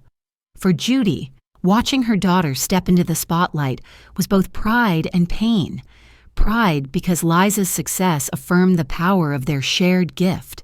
Pain because it reminded Judy of her own fading strength, her own battles against a world that had both adored and devoured her. Their bond, however, never broke. They quarreled, yes, as mothers and daughters often do, especially when both are fiercely talented and fiercely sensitive. But beneath quarrels lay devotion. Liza defended her mother against critics, stood by her side during scandals, sang with her when asked. She knew her mother's flaws better than anyone, and yet she loved her all the more for them. To be the child of Judy Garland was to inherit a burden, but also to be bathed in a kind of love that, however chaotic, was absolute. Judy often leaned on Liza in ways that blurred the roles of parent and child. At times, the daughter became caretaker, soothing her mother through breakdowns, guiding her through confusion, offering stability when Judy could not provide it herself. This reversal left its mark, shaping Liza into someone resilient, capable, but also someone who carried within her the imprint of her mother's fragility. The shadow was never only darkness, it was also light, for within Judy's brokenness shone a brilliance that Liza could not help but absorb. It is easy to romanticize such a bond, to imagine mother and daughter singing together in harmony, passing the torch from one generation to the next. And indeed, such moments did exist, moments of pure connection when the world faded and only music remained. But surrounding those moments were nights of worry, of absence, of seeing a beloved mother crumble under the weight of her demons. For Liza, love was always entwined with fear, the fear of losing her, the fear of becoming her. As Judy aged, her reliance on her children's love grew stronger. They were her anchor, her justification for enduring the storms. Yet even here, she sometimes faltered, her chaos spilling over, leaving scars that could not be erased. And still, they loved her. Still, they returned. Children of fragile parents often learn loyalty in its deepest form, born not of perfection but of survival. The duet that fades apart is a metaphor too perfect to ignore. Judy and Liza sang together, yes, but their lives were not one voice. They were two, diverging, Judy's voice, cracked and fiery, carried the scars of decades. Liza's voice, rising, youthful, hinted at the promise of carrying forward what her mother could not. But the harmony was fleeting. Each had to walk her own road, each carrying echoes of the other. And so we leave Judy here, her head resting against the back of a chair after a rehearsal, listening to the memory of her daughter's voice blending with hers. The sound fades, leaving silence. She smiles faintly, though her eyes glisten, for she knows that in Liza her own fire will continue, even if her own body cannot endure. Yet in that same silence lingers the faint rustle of a suitcase being opened, clothes half folded, a reminder that her life would soon become a restless wandering once again. The half-packed suitcase lies open, clothes folded and unfolded, a scattering of stockings, gloves, and sheet music tucked hurriedly between them. Judy Garland's life in these years became a series of such suitcases, never fully closed, never fully unpacked. She was always moving, always boarding another plane or train, always stepping onto another stage in a new city. She was no longer bound to MGM's schedule, but instead to the restless rhythm of survival. Concerts, cabaret engagements, international tours. This was how she kept herself afloat, how she kept her children fed, how she clung to the identity that had been hers since childhood. Yet in this ceaseless wandering lay both her salvation and her undoing. The stage remained her sanctuary. No matter how battered she arrived, no matter how chaotic the journey, when the orchestra began, she transformed. In London, in Paris, in New York, she walked on trembling and left with audiences in rapture. They forgave the lateness, the cancellations, the unpredictability, because when she did appear, she gave them everything. She had no half measures. She bared herself completely, her voice blazing with pain and triumph.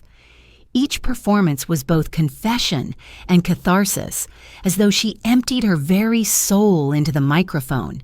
But touring is a hard life even for the strong, and Judy was far from strong. Hotels became temporary homes, dressing rooms her parlors, railway compartments her bedrooms.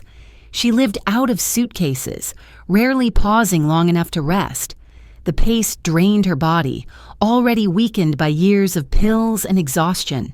She would cancel engagements, then take on new ones to pay debts, then cancel again. Audiences adored her, yet promoters grew wary, uncertain whether she would appear. This cycle of devotion and disappointment became the rhythm of her career, each triumph shadowed by collapse. In Europe, she was embraced with particular fervor.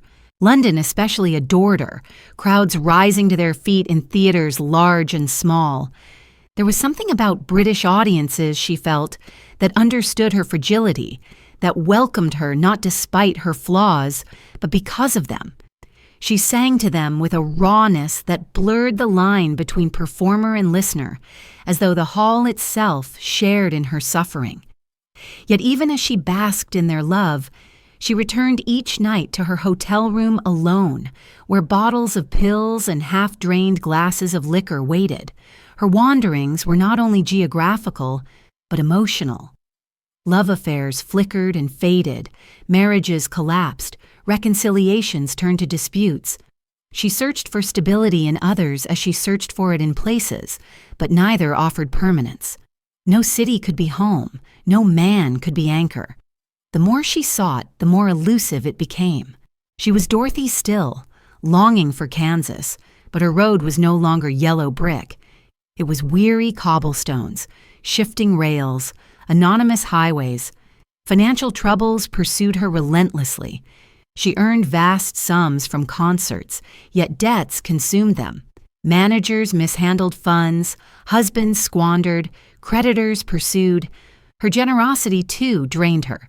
She gave freely, sometimes recklessly, unwilling to deny others, even when she could not afford the gift. Money slipped through her fingers, leaving her with little security. The more she performed, the more she seemed to owe, as though she were running on a treadmill that never allowed her to rest.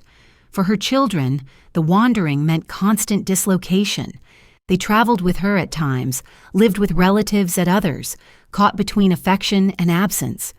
Judy adored them, sang to them, sought to shelter them, but her life offered little shelter. Her love was fierce, unquestionable, yet her chaos shaped their days as much as her tenderness did. The suitcase that never closed became their inheritance too, a symbol of impermanence. There were nights of triumph. Photographs show her at the Palladium, head thrown back, arms open, audiences rising in ovation. In those moments, she seemed invincible, a goddess of song commanding the world. And then there were nights of failure, when she could not appear, when the crowd booed, when critics sharpened their pens. Both kinds of nights marked her, and both kinds left her weary. The wandering years carried with them an air of exile. Judy was beloved, yet she belonged nowhere. She had admirers across continents, yet no true home to return to. Her existence was scattered across theaters, hotel rooms, airports. Each suitcase was a fragment of her life, never whole, never settled. Perhaps she even came to prefer it so. Constant movement leaving less time for the silence she dreaded, silence in which despair pressed too close. And yet there was beauty in her resilience. Though battered, though dependent, though adrift, she refused to vanish. She returned to stages again and again, even when her body rebelled, even when scandals filled the papers. She seemed driven by something deeper than ambition, an instinct to survive through song, to keep her voice alive even when everything else crumbled. She was, in a sense, a wanderer not only by circumstance, but by destiny. The half-packed suitcase lies open still, the garments shifting slightly as if stirred by some unseen draft. Tomorrow she will close it, or half-close it, and move again. Another city, another hall, another ovation, another collapse. The pattern repeats, endless, unresolved. And as she turns from the suitcase, newspapers rustle faintly in the corner, filled with headlines that speak not of triumphs, but of scandals. The public always hungry for her private grief. The rustle of newspapers folds through the air, their pages filled not with melodies, but with murmurs, not with ovations, but with accusations. Headlines carried Judy Garland's name, yet it was no longer always in celebration. The press had turned her struggles into spectacle. Cancellations, debts, divorces, courtroom disputes. Each was laid bare for public consumption, each one chipping at the fragile dignity she tried to hold.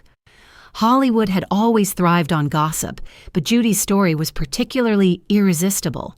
She was not a minor player, but a legend. A woman whose voice had once symbolized innocence, whose songs had carried soldiers through war. To see her falter was to see myth collapse into humanity, and the world could not look away. Some wrote with sympathy, others with cruelty, but all with fascination. Scandal followed her like a shadow, feeding on every misstep, every outburst, every weary collapse. Her financial troubles became fodder for columns. Years of mismanagement and reckless generosity had drained her resources. She owed vast sums to creditors, to the government, to those who had lent with expectation of repayment that never came. Concerts meant to restore her finances often ended in greater chaos. Canceled performances, missed appearances, managers fleeing with funds. Yet she kept returning to the stage, because the stage was all she had left to give, and because the applause, though it could not pay debts, gave her a sense of worth that no ledger could balance. Courtrooms, too, became theaters of her sorrow, custody disputes over her children, legal battles with former husbands and managers, even public wrangling over unpaid bills. All of these unfolded before reporters eager for every detail. Judy, already raw from exhaustion, found herself further exposed. She was not allowed privacy in her despair. Her failures were consumed as entertainment. In the midst of this, her behavior grew more erratic. She arrived late, or not at all. At times, she erupted in anger, lashing out at those around her. At other times, she seemed meek, apologetic, desperate for forgiveness. Audiences, however, remained strangely loyal. Even when they jeered her for a missed entrance, they still rose in ovation when she finally sang. Her scandals did not erase their love. They only made it more complicated. She became, in a sense, the first modern celebrity to be both adored and pitied simultaneously, her private anguish inseparable from her public identity. And yet, behind each headline was a woman still longing for simple things: stability, affection, rest. She wanted to be a mother present for her children, but court schedules and concert tours stole that from her. She wanted to be a partner cherished in marriage, but quarrels and betrayals consumed her unions. She wanted to live quietly, but quiet never lasted. Instead, she became the subject of whispers in restaurants, the face on tabloids and shop windows, the story recounted in parlors with a mixture of awe and judgment. Scandal, in truth, is never about the person alone. It is a mirror reflecting the hunger of society. People long to see in Judy both the triumph of art and the collapse of humanity, to reassure themselves that brilliance does not shield against sorrow. Her struggles confirmed the fragility of even the brightest, and so they read and whispered with equal measures of pity and relief. Judy herself seemed both wounded and resigned. She railed against the press at times, begging for mercy, yet she also used the publicity when she could, announcing comebacks with the same papers that had scorned her. She understood the paradox. She needed the attention that hurt her, needed the coverage that embarrassed her, needed the audience that consumed her pain. For Judy, the boundary between scandal and stage had vanished. Still, there were nights when the gossip fell silent, at least for a moment. Nights when she stepped into the light, and the headlines meant nothing. Nights when her voice soared, and the world forgot its whispers. In those hours, she was no scandal, no broken figure, but an artist whose flame could still illuminate. But the curtain always fell, the papers always returned, the gossip never ceased. And so we leave her here, folding a newspaper quietly, her eyes glancing across another headline bearing her name. The ink smudges faintly on her fingers as she sets it aside. The room is dim. Her hand lingers over her wedding ring, the glint catching what little light remains. The ring sparkles briefly, then fades into shadow, a symbol of promises once bright, now dulled by time and quarrel. The ring glints dimly in the fading light, a circle of gold dulled by shadow, its promise both enduring and fragile. Judy Garland had worn rings before, each a symbol of hope, each a pledge of permanence that time and turmoil dissolved. Yet in 1969, she slipped another onto her finger, entering her fifth and final marriage. The man was Mickey Deans, a nightclub manager decades younger, whose presence in her life felt at once like renewal and like the last fragile attempt at anchoring herself against the tide. They met in circumstances that seemed almost theatrical. Deans delivered a package of stimulants to her hotel room, a detail that in its irony seems almost too sharp to be true. Pills had long been the uninvited guests at every chapter of her life, and now they introduced her to the man who would become her last husband. Whether fate or coincidence, the meeting carried with it the aura of inevitability, as though her companions of dependency had chosen her companion of matrimony. Mickey was energetic, devoted in his own fashion, eager to protect her and to bask in her legend. He courted her not only with affection but with assurances that he would care for her, shield her from creditors, restore order to her chaos. Judy, weary from decades of disappointments, clutched at the promise.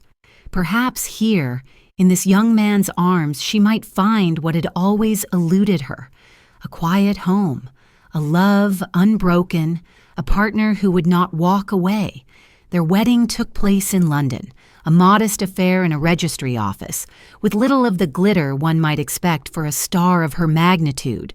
Photographs show her in a cream dress, her face alight with the shy smile of someone still willing to believe in beginnings. Around them hovered both skepticism and hope. Friends whispered that the union was folly, that Judy was too fragile, Mickey too inexperienced, their worlds too different. But Judy brushed aside doubts. For her, it was not about logic. It was about need. She needed companionship, and he provided it.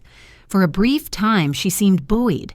She spoke of happiness, of finding someone who truly cared. She clung to Mickey with the urgency of a woman who had too often been abandoned, who had too often watched footsteps fade down corridors.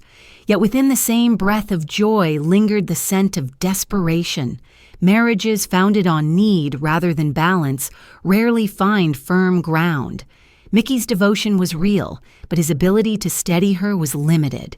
He was young, inexperienced in navigating the weight of her fame, the volatility of her moods, the relentless demands of creditors and audiences.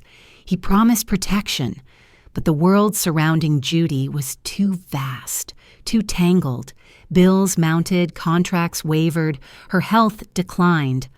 Love could not mend what years of exploitation and dependence had eroded. Still, there were moments, small, luminous moments, when they shared laughter, when they danced in private rooms, when Judy sang softly just for him. In these instances, she seemed to glimpse the peace she had long pursued. But like so many of her joys, the moments were fleeting. Her body, frail from years of pills and exhaustion, could not sustain the hope she placed upon it. The wedding ring remained on her hand, its circle unbroken, but the life it symbolized was already shadowed. The chaos of her existence seeped into this union as it had into all others. Public appearances revealed both tenderness and tension.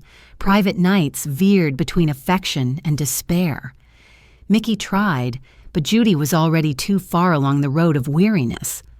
One cannot help but feel a deep sorrow in this chapter, for Judy's search for love was never trivial, never shallow. It was the central thread of her life. Each marriage, each affair, was an attempt to find the home she had sung of as Dorothy, the safe haven she had never truly known. With Mickey, she made one last attempt, one last gesture of faith.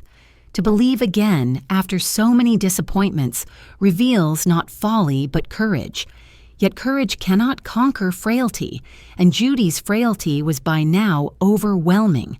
The wedding ring glinted, yes, but it glinted against shadows that grew darker by the day. The body that had carried her through songs and ovations faltered. The mind that had endured decades of pressure sagged beneath despair. Pills remained constant at her bedside, alcohol within her reach. Love was there, but love could not silence the other companions that clung to her. And so we leave her here, the faint shine of the ring fading into darkness as the room grows still. Outside, London hums with life, indifferent to her struggles. Inside, the silence deepens. On a nearby piano rests a sheet of music left unplayed, its notes waiting, patient, as though for a hand too weary to touch them.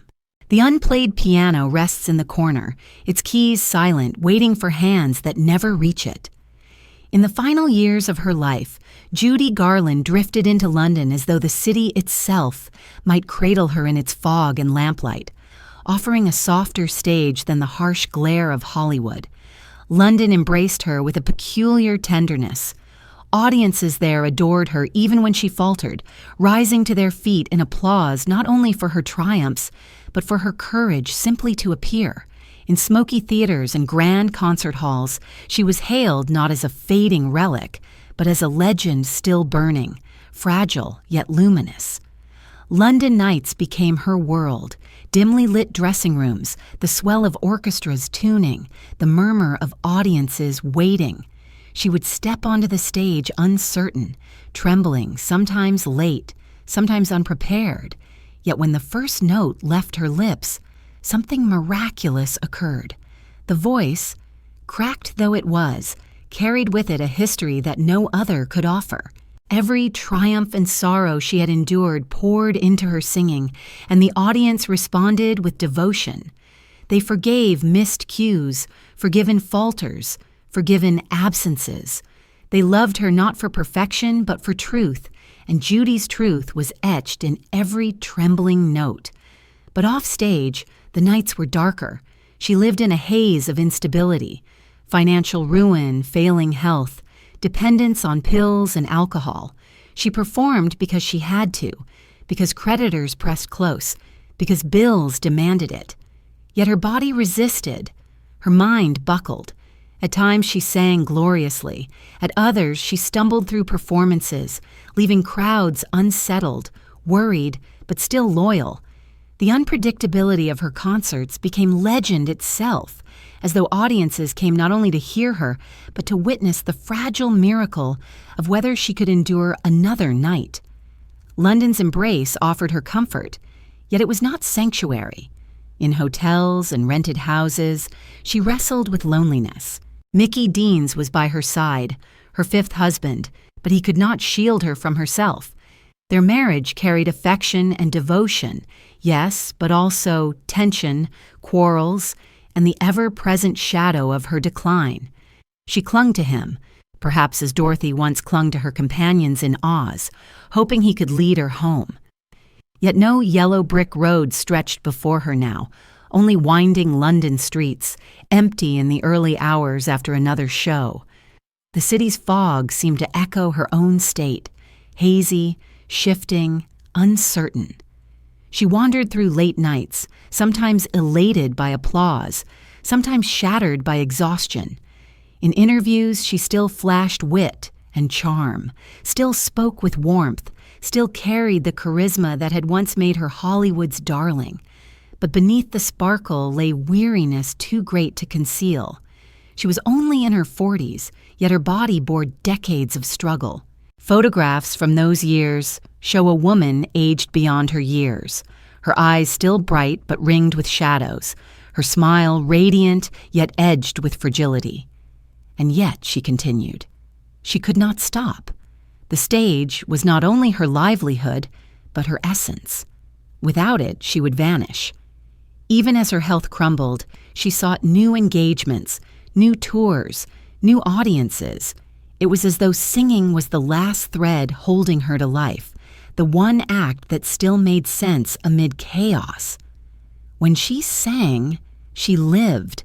When the music ended, despair returned. Audiences sensed this, perhaps, and it deepened their devotion. They did not come merely for entertainment. They came to share in her humanity, to witness the miracle of survival. Her concerts in London became communal experiences, moments when artist and audience merged in mutual recognition of fragility. They applauded not only the songs, but the courage it took for her to stand there at all. Still, the instability worsened. She missed performances, arrived disheveled, collapsed in exhaustion. Promoters despaired, but the public forgave. She was no longer the MGM star polished into youthful perfection. She was a woman battered by life, and it was this very batteredness that made her beloved. She embodied resilience even as she faltered, and in that paradox lay her final glory. The piano in the corner remained unplayed, a silent witness to nights when she might have sung only for herself but could not. Judy could sing only when others listened. Alone, she turned instead to the bottles at her side, seeking sleep, seeking silence, seeking escape. The applause of London could not follow her into the empty rooms where curtains hung heavy and the night seemed endless. And so we leave her here, in a London flat after another performance, her gown draped carelessly across a chair, her shoes kicked aside. The applause still lingers faintly in her ears, yet already it fades into memory. She glances at the piano, but her hands do not reach it. Instead, she sinks into a chair, the room quiet except for the ticking of a clock, the keys of the piano gleaming faintly, untouched, as if waiting for a song that will never come. The piano keys gleam faintly in the half-light, untouched, their silence heavier than any song. Judy Garland's final days in London unfolded with the same mixture of adoration and despair that had marked her entire life. She had sung to cheering crowds. She had smiled bravely for interviews. She had clung to her last husband as though he were a raft in a storm. Yet the storm never abated, and in June of 1969, the music that had carried her since childhood ceased. She was only 47, though her life had been lived in such intensity that it seemed to span centuries. In those last weeks, she performed sporadically, her health faltering, her spirit oscillating between hope and exhaustion. There were still plans for tours, still talk of new projects, still dreams spoken in weary whispers. But the body that had endured too much, that had been fed and starved, jolted awake and sedated, pressed into endless labor, could not endure further. On the morning of June 22nd, she did not rise. The cause was ruled an accidental overdose, barbiturates that promised rest but delivered final silence. She had not set out to end her life, at least not deliberately, yet after decades of reliance, after countless nights of chasing sleep through pills, the line between relief and oblivion blurred fatally. In her small Chelsea flat, Judy Garland slipped away. The news spread swiftly, across London, across the Atlantic, across the world. Newspapers that had so often written of her scandals now wrote of her death with a sudden reverence, as though the end itself restored dignity. Fans wept in streets, recalling the girl who had walked the yellow brick road, the woman who had sung at Carnegie Hall, the broken figure they had nonetheless loved fiercely. For a world that had grown up with her voice, the silence was unbearable. Her death was not simply the passing of a performer, it was the extinguishing of a symbol. Judy had represented innocence, then resilience, then fragility. She had been a mirror for a nation's dreams and despair. To lose her was to confront the cost of those dreams, to acknowledge the cruelty with which Hollywood devoured its brightest stars. Even those who had mocked her failures now spoke of her with awe. In death, as in life, she evoked contradictions, beloved and pitied, radiant and broken, eternal and fleeting.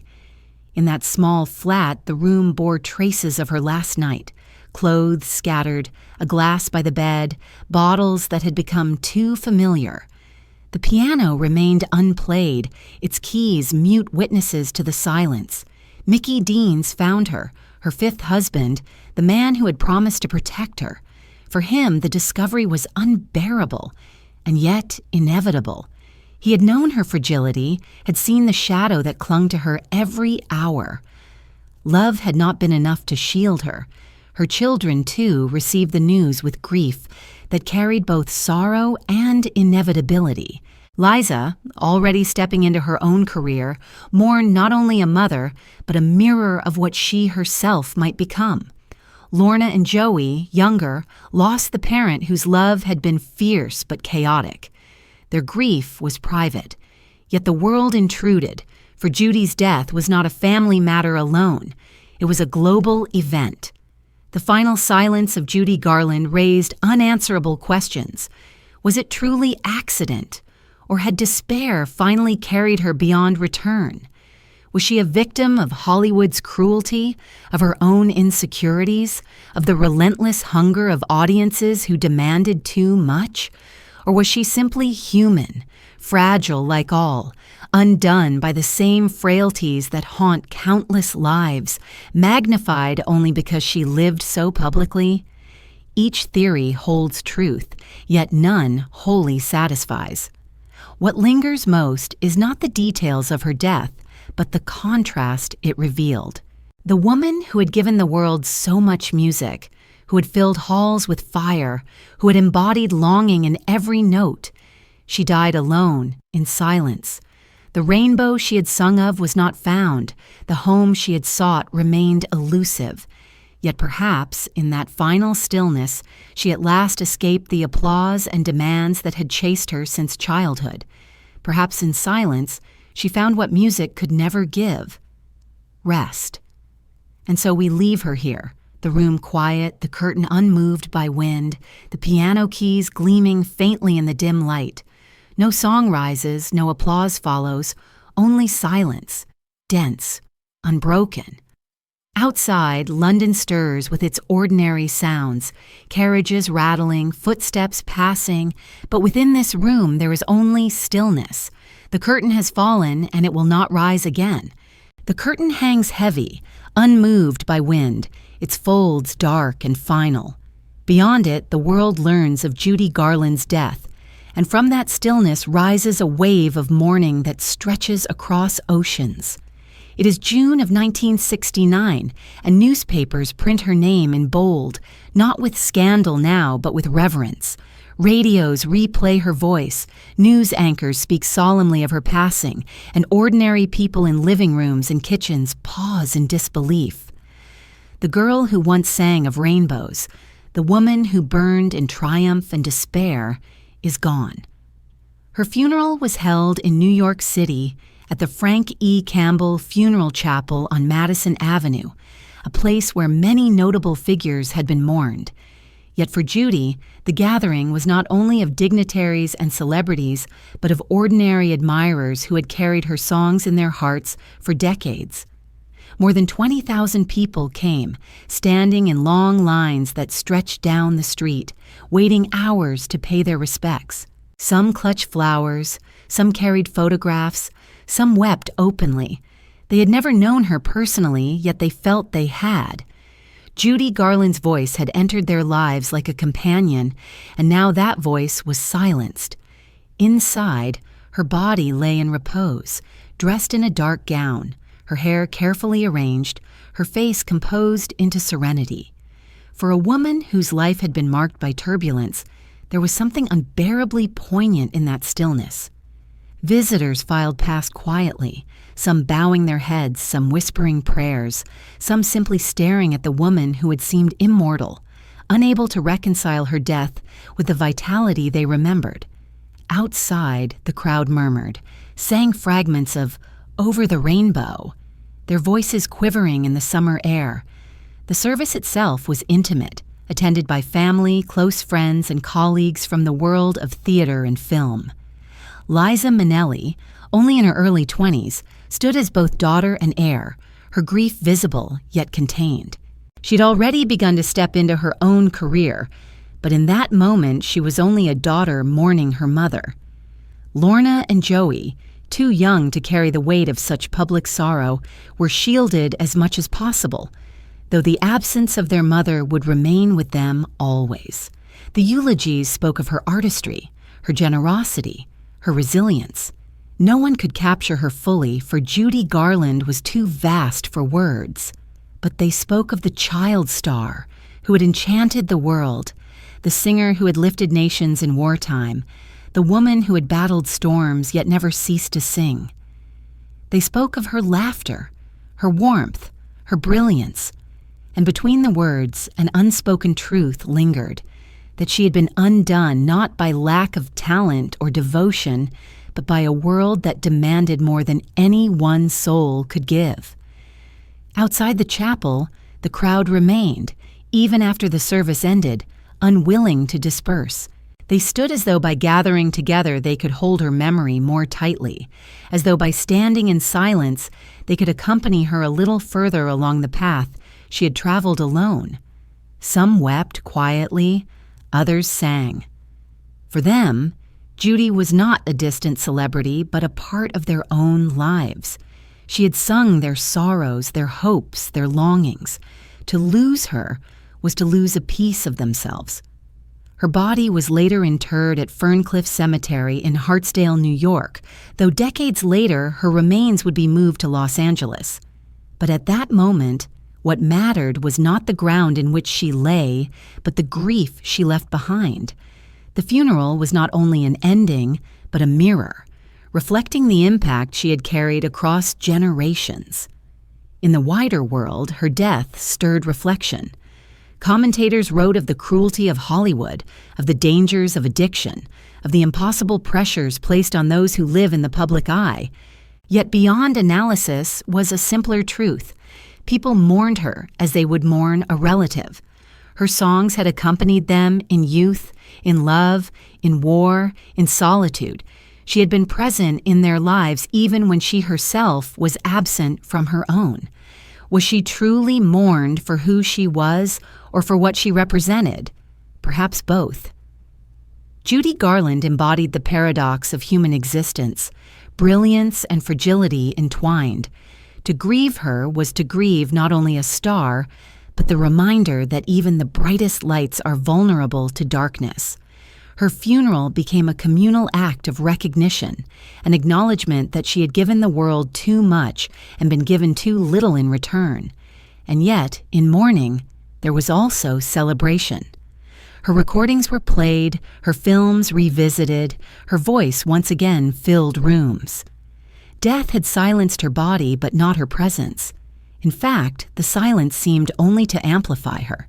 People who had not thought of her in years found themselves humming her songs, recalling her films, speaking her name with reverence. Judy Garland was gone, and yet she was everywhere.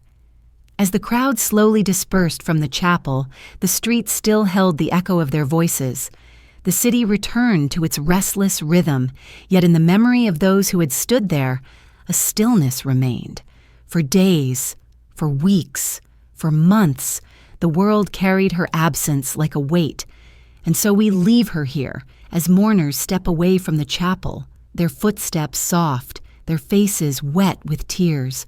The crowd thins, the flowers wilt, the voices grow faint. Night gathers and the street is empty once again. Yet in the still air lingers a trace of smoke, a faint song not sung but remembered, her voice carried like perfume into the dark. The faint trace of smoke lingers in the night air, not sung but remembered, a presence without form, like a voice carried by memory rather than breath. From that lingering echo rose Judy Garland's legacy, a legacy shaped not only by her triumphs but by her wounds. Death may have silenced her, but in silence her songs grew louder, filling the spaces of history with their yearning, their tenderness, their fire. In the decades that followed, her name never faded. Generations who had never seen her live discovered her through recordings, through films replayed on television, through stories whispered by parents and grandparents who had once sat in darkened theaters as her voice soared. Children heard The Wizard of Oz and believed in rainbows. Lovers listened to her ballads and felt their own longing mirrored. Strangers who had never met her felt as though they had, for Judy's artistry had always pierced the barrier between performer and audience. She sang not at them, but with them, not above them, but from within them. Her influence stretched across music, theater, and film. Singers studied her phrasing, her ability to infuse each word with emotion as though it had been lived rather than written. Actors looked to her presence on screen, how she could convey vulnerability and strength in a single glance. Performers of later generations cited her as inspiration, not only for her brilliance, but for her authenticity. She was not flawless, but that was the point. She was real, and reality is more enduring than perfection. Her children carried her legacy most directly. Liza Minnelli rose to stardom in her own right, winning awards, commanding stages, embodying the charisma she had inherited but shaping it into her own. Audiences inevitably compared her to Judy, yet Liza's success proved that the gift could evolve rather than repeat. Lorna Luft, too, honored her mother through performance and through storytelling, keeping alive the memory of a woman both extraordinary and human. Even Joey, youngest of the three, spoke of his mother with devotion, remembering not only the legend, but the tenderness behind it. Cultural memory often simplifies lives into symbols, and Judy's became the symbol of the broken star. She represented both the glory and the cruelty of Hollywood, the brilliance of artistry and the danger of exploitation. She was celebrated as a voice of unmatched beauty and mourned as a woman undone by the very industry that had exalted her. Scholars wrote of her as a case study in fame's perils. Fans remembered her as a companion of their youth, and communities found in her resilience a mirror of their own. For many, Judy Garland became an icon of survival. Her struggles with identity, with acceptance, with longing resonated particularly with those who themselves felt outcast. She sang of somewhere over the rainbow, and countless listeners heard in that dream their own. To communities seeking hope, she became more than a star. She became a symbol of defiance, of endurance, of the belief that even amid suffering, beauty can emerge. And yet her legacy is not only about tragedy. To remember her solely as broken is to forget the joy she gave, the laughter she sparked, the radiance she carried even in her darkest hours. Watch her in Meet Me in St. Louis, and her smile glows with warmth. Hear her at Carnegie Hall, and her voice blazes with triumph. Remember her with her children, and her eyes soften with love. Her life was not only sorrow, it was also resilience, generosity, humor, tenderness. The tragedy lies not in her being unloved, but in her never fully believing she was. Does art redeem suffering, or does it merely immortalize it? Judy Garland's life does not offer a clear answer. Perhaps her suffering deepened her art. Perhaps her art might have flourished even without it. We cannot know. What we do know is that she gave herself to the world so fully that the world still holds her, half a century after her death. Her voice remains, captured in grooves of vinyl, in reels of film, in the memory of those who once sat spellbound as she sang. Her presence lingers like perfume in an empty room, a sweetness that remains after the figure has departed. The rainbow she longed for eluded her in life, but in death it became hers. For every time her song plays, every time a child hears her voice and dreams of somewhere better, she walks that yellow brick road again, not alone, but accompanied by millions who carry her in memory. She sought a home she never found, but in the hearts of those who remember, she is home at last. And so we end here. The smoke of her voice drifting into the night, fading but never gone. The curtain has long fallen, the theater long emptied, yet her presence lingers in the hush after music, in the silence that follows applause. Her legacy is not in perfection but in persistence, not in escape but in endurance. Judy Garland, Hollywood's broken voice, remains timeless, not because she was flawless but because she was true.